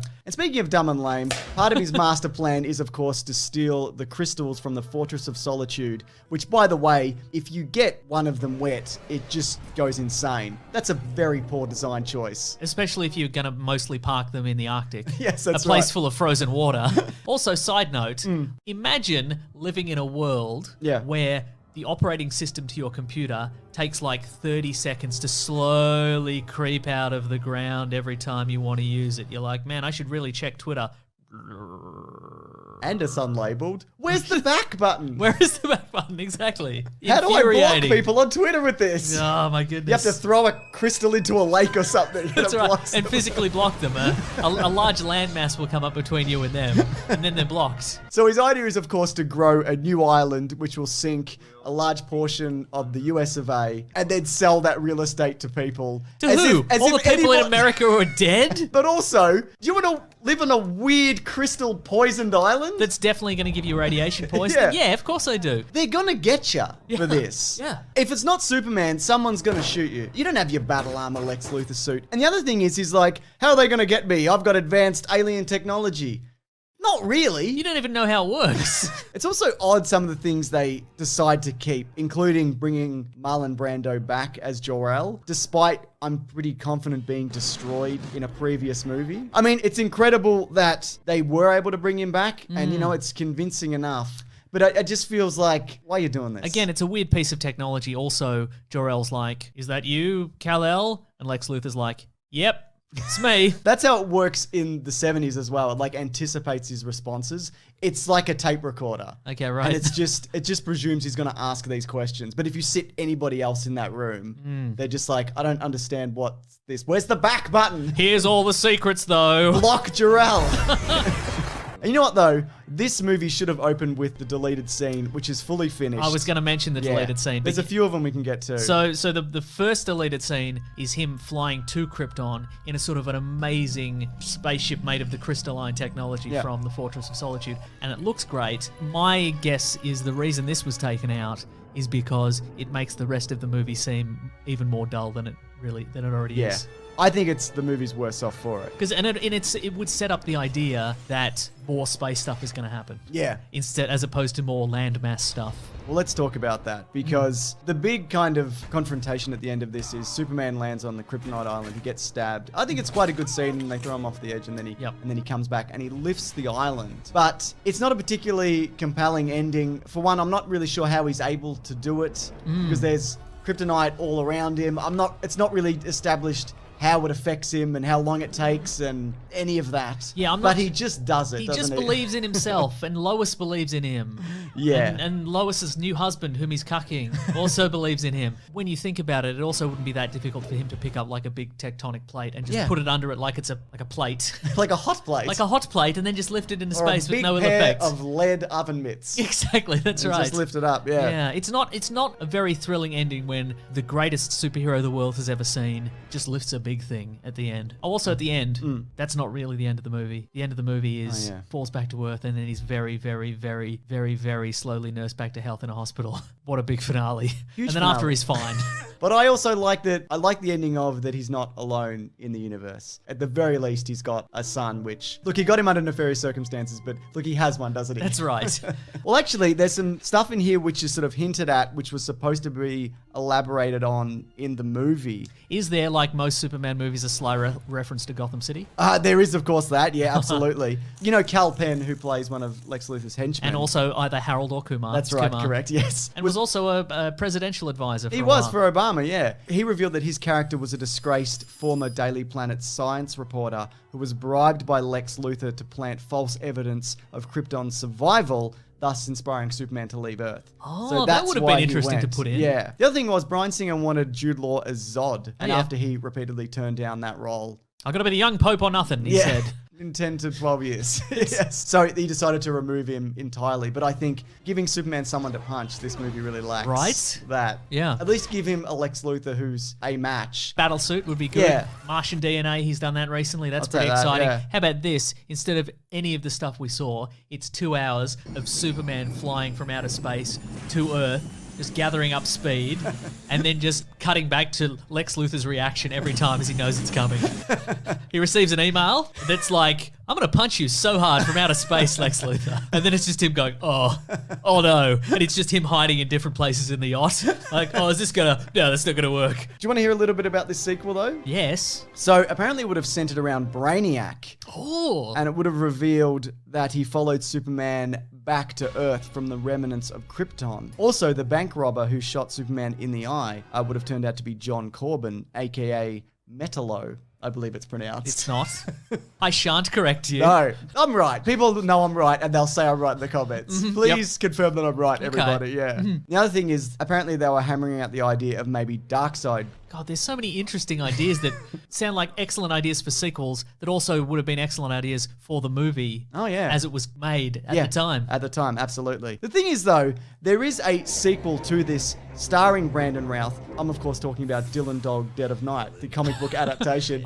Jimmy Olsen's back also. Is he what? Yes, that's right. Oh, my goodness. The adaptation of the classic Italian crime supernatural comic. Yeah. Or whatever it is. Or whatever it is. I think it's some sort of spooky Italian comic. But, of course, he has returned for the new CW crossover. Crisis on Infinite Earths. He's sort of the Superman Returns version and the Chris Reeve version, but there's a few things that hint at that he's maybe not. Yeah, there's some clues that he's maybe also the Kingdom Come version of Superman, specifically the logo. Yeah, or he might become that version at some point. But the other thing is, he mentions how he's previously fought himself, which is something that happened in Superman 3. Right, okay. So he might not be the exact Superman Returns version. Or Superman Returns takes place between Superman 2 and Superman 3, and he places his kid up for adoption. He's never mentioned again. Entirely possible. Or yes, they couldn't afford to get all the cast back from Superman Returns, so they just say that they're all dead. That could work too, yeah. Which is what they did. Yeah, that's right. But of course, this is the segment of the video I like to call, oh my god, I can't believe you didn't mention this very specific and inconsequential detail. But here I am doing that right now. Let's do it. I'm ready to hear about it. Richard Branson plays an astronaut in this. He's in the Virgin Galactic flight that takes off. Oh, one of his many famous cameos. That's around right. Virgin-related properties. Which they also take out if you're ever watching the airplane version of On this. a competing on airline. a competing airline, that's right. Gotham, as you mentioned, is mentioned in this. And the other thing is there is mention of a birthday clown massacre, which I guess is a loose kind of hint towards the Joker in this universe. Or the Jester. Or the Jester. A different version. A different universe. A different universe, yeah. Yeah. I think that's Bruce Wayne, but he's a clown instead or something. I think it's just the Joker, isn't it? Oh, okay, like maybe. Good the Joker? I don't know. Tell us in the comments. I think it's good the Please Joker. do. Anyway, I'm curious to know though, does this movie hold up? I would argue no. I would also But argue no. There is some good things in it. There is good, great. And I think Brandon Routh is still good as Superman. But I don't think it's worth watching this movie in its entirety to prove that he's good in this. Just take our word for it. Yeah. Welcome back, everybody, to Caravan of Garbage, where this week we're taking a trip through time and also space and maybe dimension, the Phantom Zone. my sanity. Your sanity's in the Phantom Zone. It's spinning around in a big pane of glass. Leave a like. Yeah, if you wouldn't mind. Terrible. Oh my god. It's not often we watch something this terrible. Well, I maybe saw this as a very young child. I definitely did. I remember the dragon, and I remember coming out of a lake. Yeah, all I remember, I think I remembered Supergirl, obviously, and then her nemesis was a sort of like Maleficent, Evil Lynn style sorcerer situation. Yes. Yeah, but boy, this movie is bad and long. It's so long. And we learned recently that apparently the American release in cinemas at the time in 1984, this is Supergirl 1984, it was 105 minutes. They trimmed it down. They're like, a lot of this needs to go. And guess what? They were right. But the present day one, what a treat. We get some sort of director's cut, don't we? Some sort of... This is like the international release as well. The version that we watched, paid money for. 2 hours. Yeah. It's too long, this movie. Way too fucking long. And the thing is as well, they weren't actually even going to release this after Superman 3. So that movie came out, we've talked about it. It's not good, and it underperformed. And then I guess they saw a cut of this and went, yeah, no. So TriStar picked it up. Just no. So TriStar picked it up and went, yeah, okay, let's release this. And I guess to this film's credit, and there's maybe like 3 things I could say that I like about it, is that it is in a lot of ways a genuine attempt at a spin-off of the Chris Reeve Superman universe. Yeah. Like it's very clearly set in that world. I mean, tiny disadvantage in that Christopher Reeve did not want to be in this. No. And so they had a little news report on the radio where the announcer's literally like, Superman had to go into space and he had to go 1,000,000 trillion light years away. He won't be back for the duration of this. If you think maybe he'll pop up at the end, maybe to help out or something, or shake Supergirl's hand at the end and say, good job, Slugger, or whatever. Yeah. No. Yeah. He will not. So the initial plan was that, he was definitely going to cameo, and that was like right up until the last minute. But he's on a peacekeeping mission of some description. Yeah. Come on. They don't have another Superman type like 1,000,000 trillion light years away. Come on. They've probably got a Green Lantern. Probably a Green Lantern, a Mon-El. Maybe Mon-El is out Maybe there. Mon-El. Speaking of funny names and funny words. Sure. Do we wanna talk- I guess the definitive tie-in is that Mark McClure is back as Jimmy Olsen. That's right, Who yeah. I like as Jimmy Olsen, but I tell you what, I don't like him in this. Due to no fault of his own. The writing is suspect for a lot of characters and a lot of the plot of this. It's very suspect. Let's break down the plot, though. Normally, we don't really do a beat by beat anymore. Also, a lot of the time, people do remember. Like, if we don't need to, we don't need to break down the plot of Iron Man because everybody's seen Iron Man. Yeah. But nobody's seen this, and for good reason. But so Kara lives in Argo City, which it used to be a city on Krypton, but it wasn't destroyed when Krypton exploded because it got shunted off into an alternate dimension or something. Into a lake. We'll talk about it later. Yeah. Now, Argo is powered by something called the Omega Hedron, which is like a big marble that contains like ultimate unlimited energy, and it can do anything. It can transform matter. It can create artificial life. It can really do any number of things. So one of the guys who's responsible for it just takes it out and just has a bit of a go on it, doesn't he? And goes, look at this. Just wandering around the city being like, look at what I can do. Just showing off little tricks, letting little kids have a go on it. What are you doing? At one point, he kicks it across the floor. He's not even looking, and he just, imagine this in any modern context. Imagine it's bring your daughter to work day at the nuclear power plant, and some engineer just pulls a plutonium rod out and just chucks it to their little girl.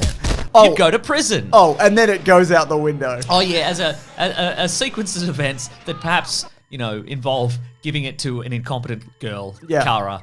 It goes flying out the window, and everybody's like, we're all gonna die. What are you doing? What are you doing, Zoltar?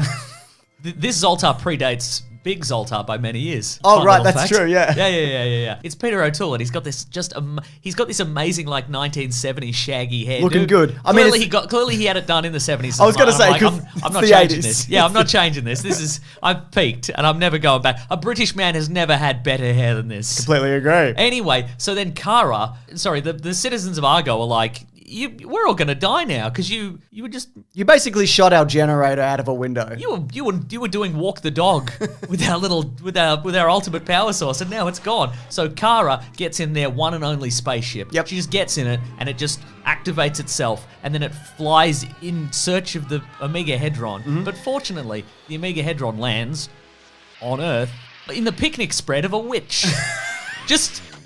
Which is wild, because are there a bunch of witches in this world? Here's something I'll give it credit for. Yes. So the villain in this is a witch. It's Faye Dunaway. Yep. Great. Good stuff. I do like some of the casting in this. They clearly put a lot of money into the casting and some other things, and they're not other things. Yes. But one of Superman's weaknesses, and as an extension of that, Supergirl, is magic. Now, you say that, and that is true, and I did have that thought, but I absolutely think you are giving the movie too much credit. Oh, like that they thought about it. They thought about that. I think they just went, okay, Supergirl, what are girls like? Girls like witches and magic and spells and potions, don't they? And fairy dust? Just make her a witch, who cares? You're right. I don't think they went, well, canonically, the Superman family's weakness is magic, so we're going to include that. You're 100% right, I'm sorry. Anyway, this witch is sort of magic. Yep. A little bit magic. Got a real creepy British guy who's teaching her some magic, but he also works at the girls' boarding school, which Kara ends up attending. But she should be searching for the power source. Yes, here's the thing. All right, So she lands on Earth, and the ship lands in the water. She emerges fully formed as Supergirl with the costume and everything. They don't explain that. They don't. Well, she has the powers of like 1970s Superman family. It's like Clark Kent in the other movies. Well, her hair changes color. There is a moment. Yeah, she emerges as Supergirl, and her job should be just fly around the world in a second and find the thing and grab it. Yeah. And leave. And you maybe have a watch that tells you when you're close to it, or you don't. I'm not sure. Easy done. This should have been a 5-minute job. But she emerges from a forest and she sees a bunch of girls at sort of a private prep school playing baseball, and she's like, I reckon I'll waste a lot of time in this situation for some reason. I guess Clark has a secret identity that we know about somehow. So I'll just do that. And there's a moment where she walks behind a bunch of trees and she magically transforms into Linda Lee, which is a character she sort of invents. And she's got all her hair suddenly dark, and then she's got the private school uniform on. And again, it's like 1970s Superman magic. In the 80s. Yeah, but I like to think that what she's actually doing is she's just running at super speed and she's just killing and skinning a bunch of like stray students. She's like, oh, I'll take that blazer. Oh, I'll take this person's scalp. Here we go. But yeah, so then there's like high school hijinks. Yeah. She's like, she takes a name from Robert E. Lee. Oh, yes, she does. I just have a note here that says, I'm very concerned about who's in love with who in this movie in all their various ages. Okay, another big part of this movie is that Faye Dunaway creates a love spell because she wants a random landscaper who happens to be working on the school. She wants this guy to fall in love with her, right? But she doesn't use the ultimate power of the Omega Hedron, which could presumably do this, that she has in her possession already. Yeah. She's like, I'm going to use some sort of home brand love potion made out of Eye of Newt or whatever. She's like, is this going to work? I don't know. Yep. Just use the reality bending thing, I reckon. Yep. Maybe, I don't know. So the idea is that when he comes out of his like trance, the first person that he looks at, he'll fall in love with. This is a fucking Supergirl movie. Anyway, so when he eventually comes out of his trance after a little action sequence, he obviously looks at Supergirl and he falls in love with her, but then it wears off, but then he's just in love with her anyway, and she's just like, cool, whatever, we're hanging out. Also, it's Hart Bochner. It's the coked up 80s guy from Die Hard. Yes, it which is. I love. Hans. Bobby. It is. Big fan of that. That's right. But how old's he? And how old's she supposed to be? Well, she's a school student. Yeah, and he's an adult, presumably. Yeah, he's an adult man. And also, Linda Lee is rooming with Lucy Lane. Yes. Who looks about 14, but she's in love with Jimmy Olsen, it seems. And Jimmy Olsen comes to visit for the weekend. And he looks a bit like a kid, but he's also 40. He's a man. He's a man. And everybody's like, all of this is fine. There's no meta commentary. At the end, they don't all get put in a room and be like, stop this. This is... Yeah. Jor-El's I've come back from the dead. And I'm just telling you all this is inappropriate. Yeah. Coming from me, Exactly. Marlon Brando. That's pretty rich. I know that. Maybe you should pay attention. Well, I don't like any of the schooling or lessons here or any of the Kryptonian architecture. Just to get back to it with Argo City, what is that weird open plan situation? Like there's school and art and beanbags and there's no walls and like it's all encased in like Glad wrap. It was like an Ewok village, but with all the colour leached out. I didn't understand it. But I guess that's their culture, James, and you got to respect their culture. I guess I do. But it's weird because they clearly put money into things like that. And they put money into the casting because, as mentioned, Peter O'Toole, Faye Dunaway, Mia Farrow. And then they put $1 million, literally $1 million into the opening credits. And then they've got other bits where... Oh, just the weird glowing stuff. Yeah. Just the goes forever. Just some lines and text. That was $1 million. Yes. Astounding. But then there's other bits where they actually just put a cutout of Supergirl on a piece of wood and just pulled it out of the lake.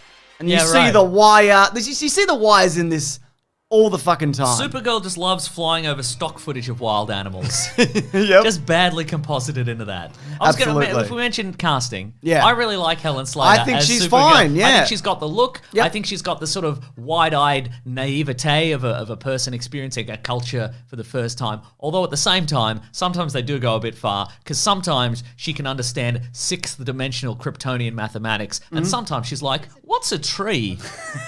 Yeah. Come on. Yeah, come on, man. She also writes a cover letter for herself. That's true, yeah. She's just like, oh, I know what that is. I'll just quickly type that up. That's no problem. That's right. Bizarre 70s Superman logic. I'll just put it in this filing cabinet, which I know what it is. Exactly. You wouldn't know unless it's white and crystal. you talking about? So Emma Porteous, she designed the suit, and she also designed the Reeve one. And you see that. I think the suit is genuinely good, especially for the era. And the other thing is there's an early version of this costume which has the headband. And as a result of that, that's the reason why the costume was changed in the comics for Crisis on Infinite Earths where Supergirl dies. So that's why she's got the headband and it's this. Yeah. It was what this was going to be. And then they changed it, and then the comics were left in a lurch with like, well, now we've made one of the worst costumes of all time. Yeah. Great stuff. And also, she's bad at being Supergirl. Like, so the big action sequence in the town, there's a moment where she has to put out a fire, and instead of using like her freeze breath or her wind breath or whatever, she just punctures a fucking water tower. Yeah. Which is, like, that's the town water supply, presumably. And also, can't put out a tire fire with water. That's a great point. Use sand. Rookie mistake, Supergirl. Should have used her sand eyes. That's right. Maybe it's a sand ear. I don't know. I don't know what they do on Krypton. Yeah, she's got a sand ear. Oh my god. I've got a beach's worth in here. And Hart Bochner is being like captured by a crane or whatever, a digger. I can't remember. So she tears the end off it while he's in there, And just lets the and it machine just crashes with Lucy Lane in it. asleep at the wheel, like Yeah. literally asleep. By the way, Jimmy Olsen, who happens to be in town at the same time, You think maybe he'll have learned some lessons from Superman and he'll get in on the rescuing action. Nope. maybe he'll take a photo. Yeah. he doesn't. Oh, that's one of my work colleagues' relatives that presumably she loves and cherishes. I'll just take some photos as she crashes into a convenience store. You're a monster, Jimmy, and you're going to jail for other things. And there's also so much faffing about in this, and a lot of that is like love potion related. But what I also, here's another thing that I do like. Faye Dunaway, the evil witch, has a mate who just hangs out with her. Yeah. And she just kind of stands next to her the whole time punching darts, being like, I don't know. Oh, that didn't work. That magic you tried didn't work. Try Probably something yeah, else. I don't know. Maybe we shouldn't. I don't know. I don't know. But, it's interesting because she's getting Hart Bochner out of all kinds of scrapes, Except there's a moment where she doesn't stop a coconut falling out of the sky from... A precision-aimed, laser-guided magic coconut that Faye Dunaway hurls from the very heavens to crack him on the skull. Yeah. There's also a moment earlier where she's playing baseball and she just lets a baseball just like smash into her back and turn to dust. And everybody's like, that seems normal. That's fine, right? Yeah. Oh, and then she curtails some high school bullying at one point. Yep. A couple of the bullying girls are going to turn on some scalding water in the showers. Yeah, like and a burn Porky everybody's skin off. style. Like... Yeah, but then Supergirl turns on the heat vision and kills them both, presumably. Here's another good thing. There's a great cowboy switch. I also think there's some great wire work in this in general. I think she looks quite graceful and clearly well practiced at a lot of that. There's a moment where she flies down from the sky and it's clearly, that's the stunt double, goes through, or looks like she goes into a pipe, and then Linda Lee runs out the other side. That's right. And I'm like, I like that also because you don't see the transformation. So you don't have to Because like... they couldn't afford the transformation. But they could rent some pipes. I mean, they do it, but it never makes sense. Yeah. So just to not see it, so you're like, I don't know, she got changed quickly. Who cares or whatever. I like that. So, and at the end, she gets stuck in the Phantom Zone. Yep. Which is like a mud planet. And then Peter O'Toole's there and he's like, I went to jail because I kicked that thing out the window. Yeah, remember my gross mishandling of that thing that could, where everybody's dying in the city because I took it out and I did some juggling tricks with it. I did some contact juggling with this ultimate power source. Well, yeah, they exiled me to the Phantom Zone. They should. And they should have just shot you with a regular gun. Exile's too good for you, Peter O'Toole. Completely agree. And she's like, we got to get back to Earth. We got to get out of the Phantom Zone. And he's like, well, you can't. Oh, wait, we can climb this mountain, actually. Yeah. Yeah, that might get us out. One of us, at least. And she does, and she gets out, and at the end, she fights a dragon that she fought earlier that was invisible. And she's like, I can't do this. I'm being stretched. And Peter O'Toole's like, just do it. I'm Obi-Wan now. And she's like, all right, I will. She does. She does. And then she flies into a lake. Yep. And that's the end. Right stuff. Because you don't see her land on Earth, right? Yes. She just comes out of the lake. Uh-huh. And at the end, she just goes back into the lake. Do you think it's a metaphor? Do you think it's something to do with the lady in the lake? I just assumed it was some kind of like pocket dimension in the lake or with it. I don't know, because even the idea, Peter O'Toole says this up top, of leaving this horrible place where they all live, this crystalline, open-spaced WeWork fucking situation that I hate. Yeah. Like, he's like, you can't, you'll be crushed, you'll die if you ever leave. So I don't know how she left or got back. And I've even written here, Mason, explain it to me. I can't. But I have some miscellaneous stuff. Matt Frewer is in this. He is. Max Headroom himself. He was in my green trivia. Oh, all right then. Well, now he's out. Yeah, you're out, Brewer. No stranger to superhero stuff. He's also in. Watchmen? He's also in Watchmen. He's in the Generation X pilot that we'll cover one day. Boy, is he. Yeah.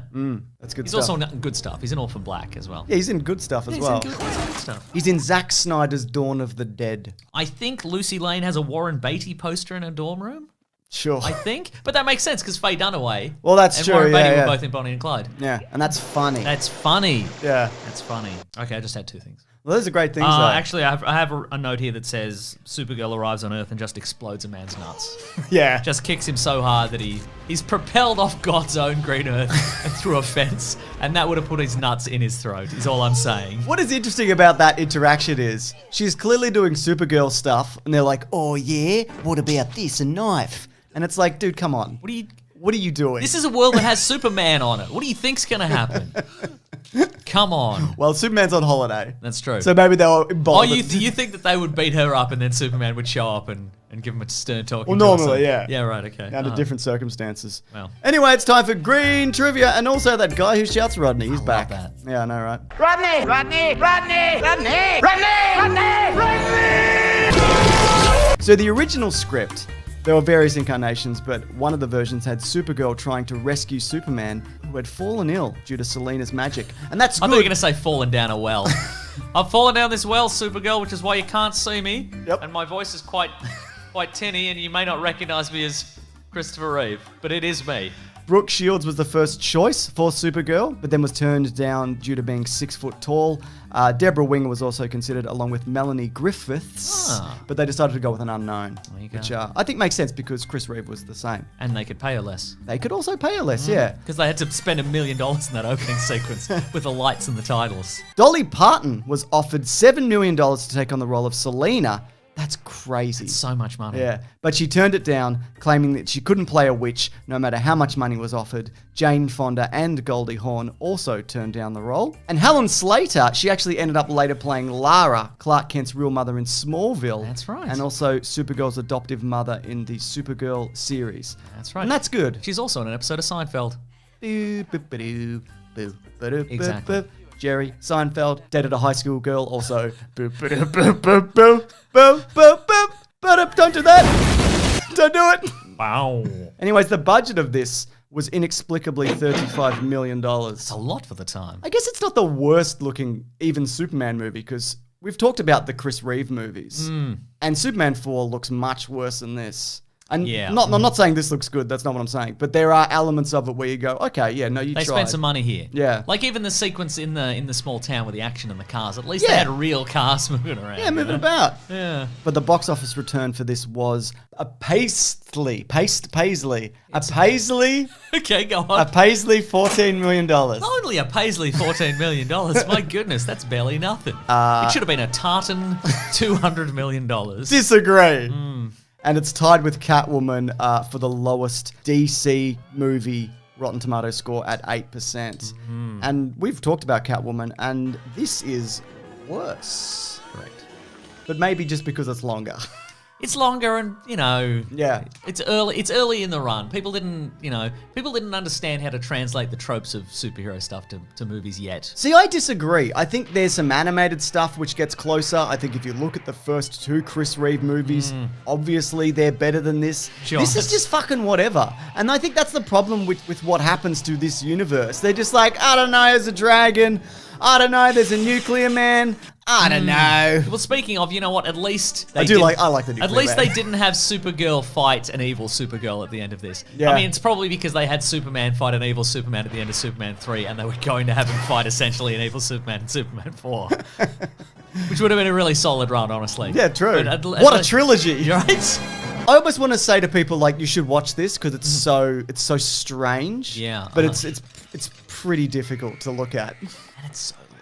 And it's so long.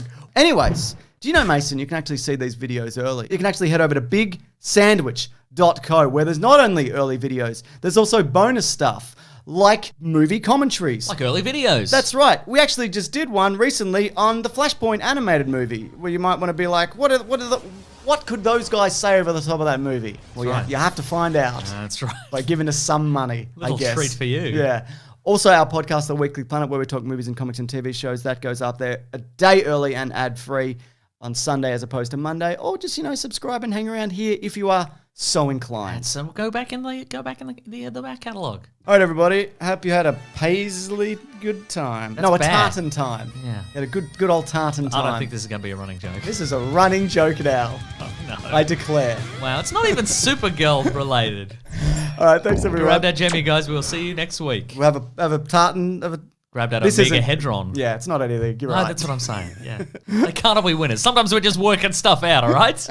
These aren't scripted. Get off our backs. I mean, imagine if this was. Wow. Good Lord.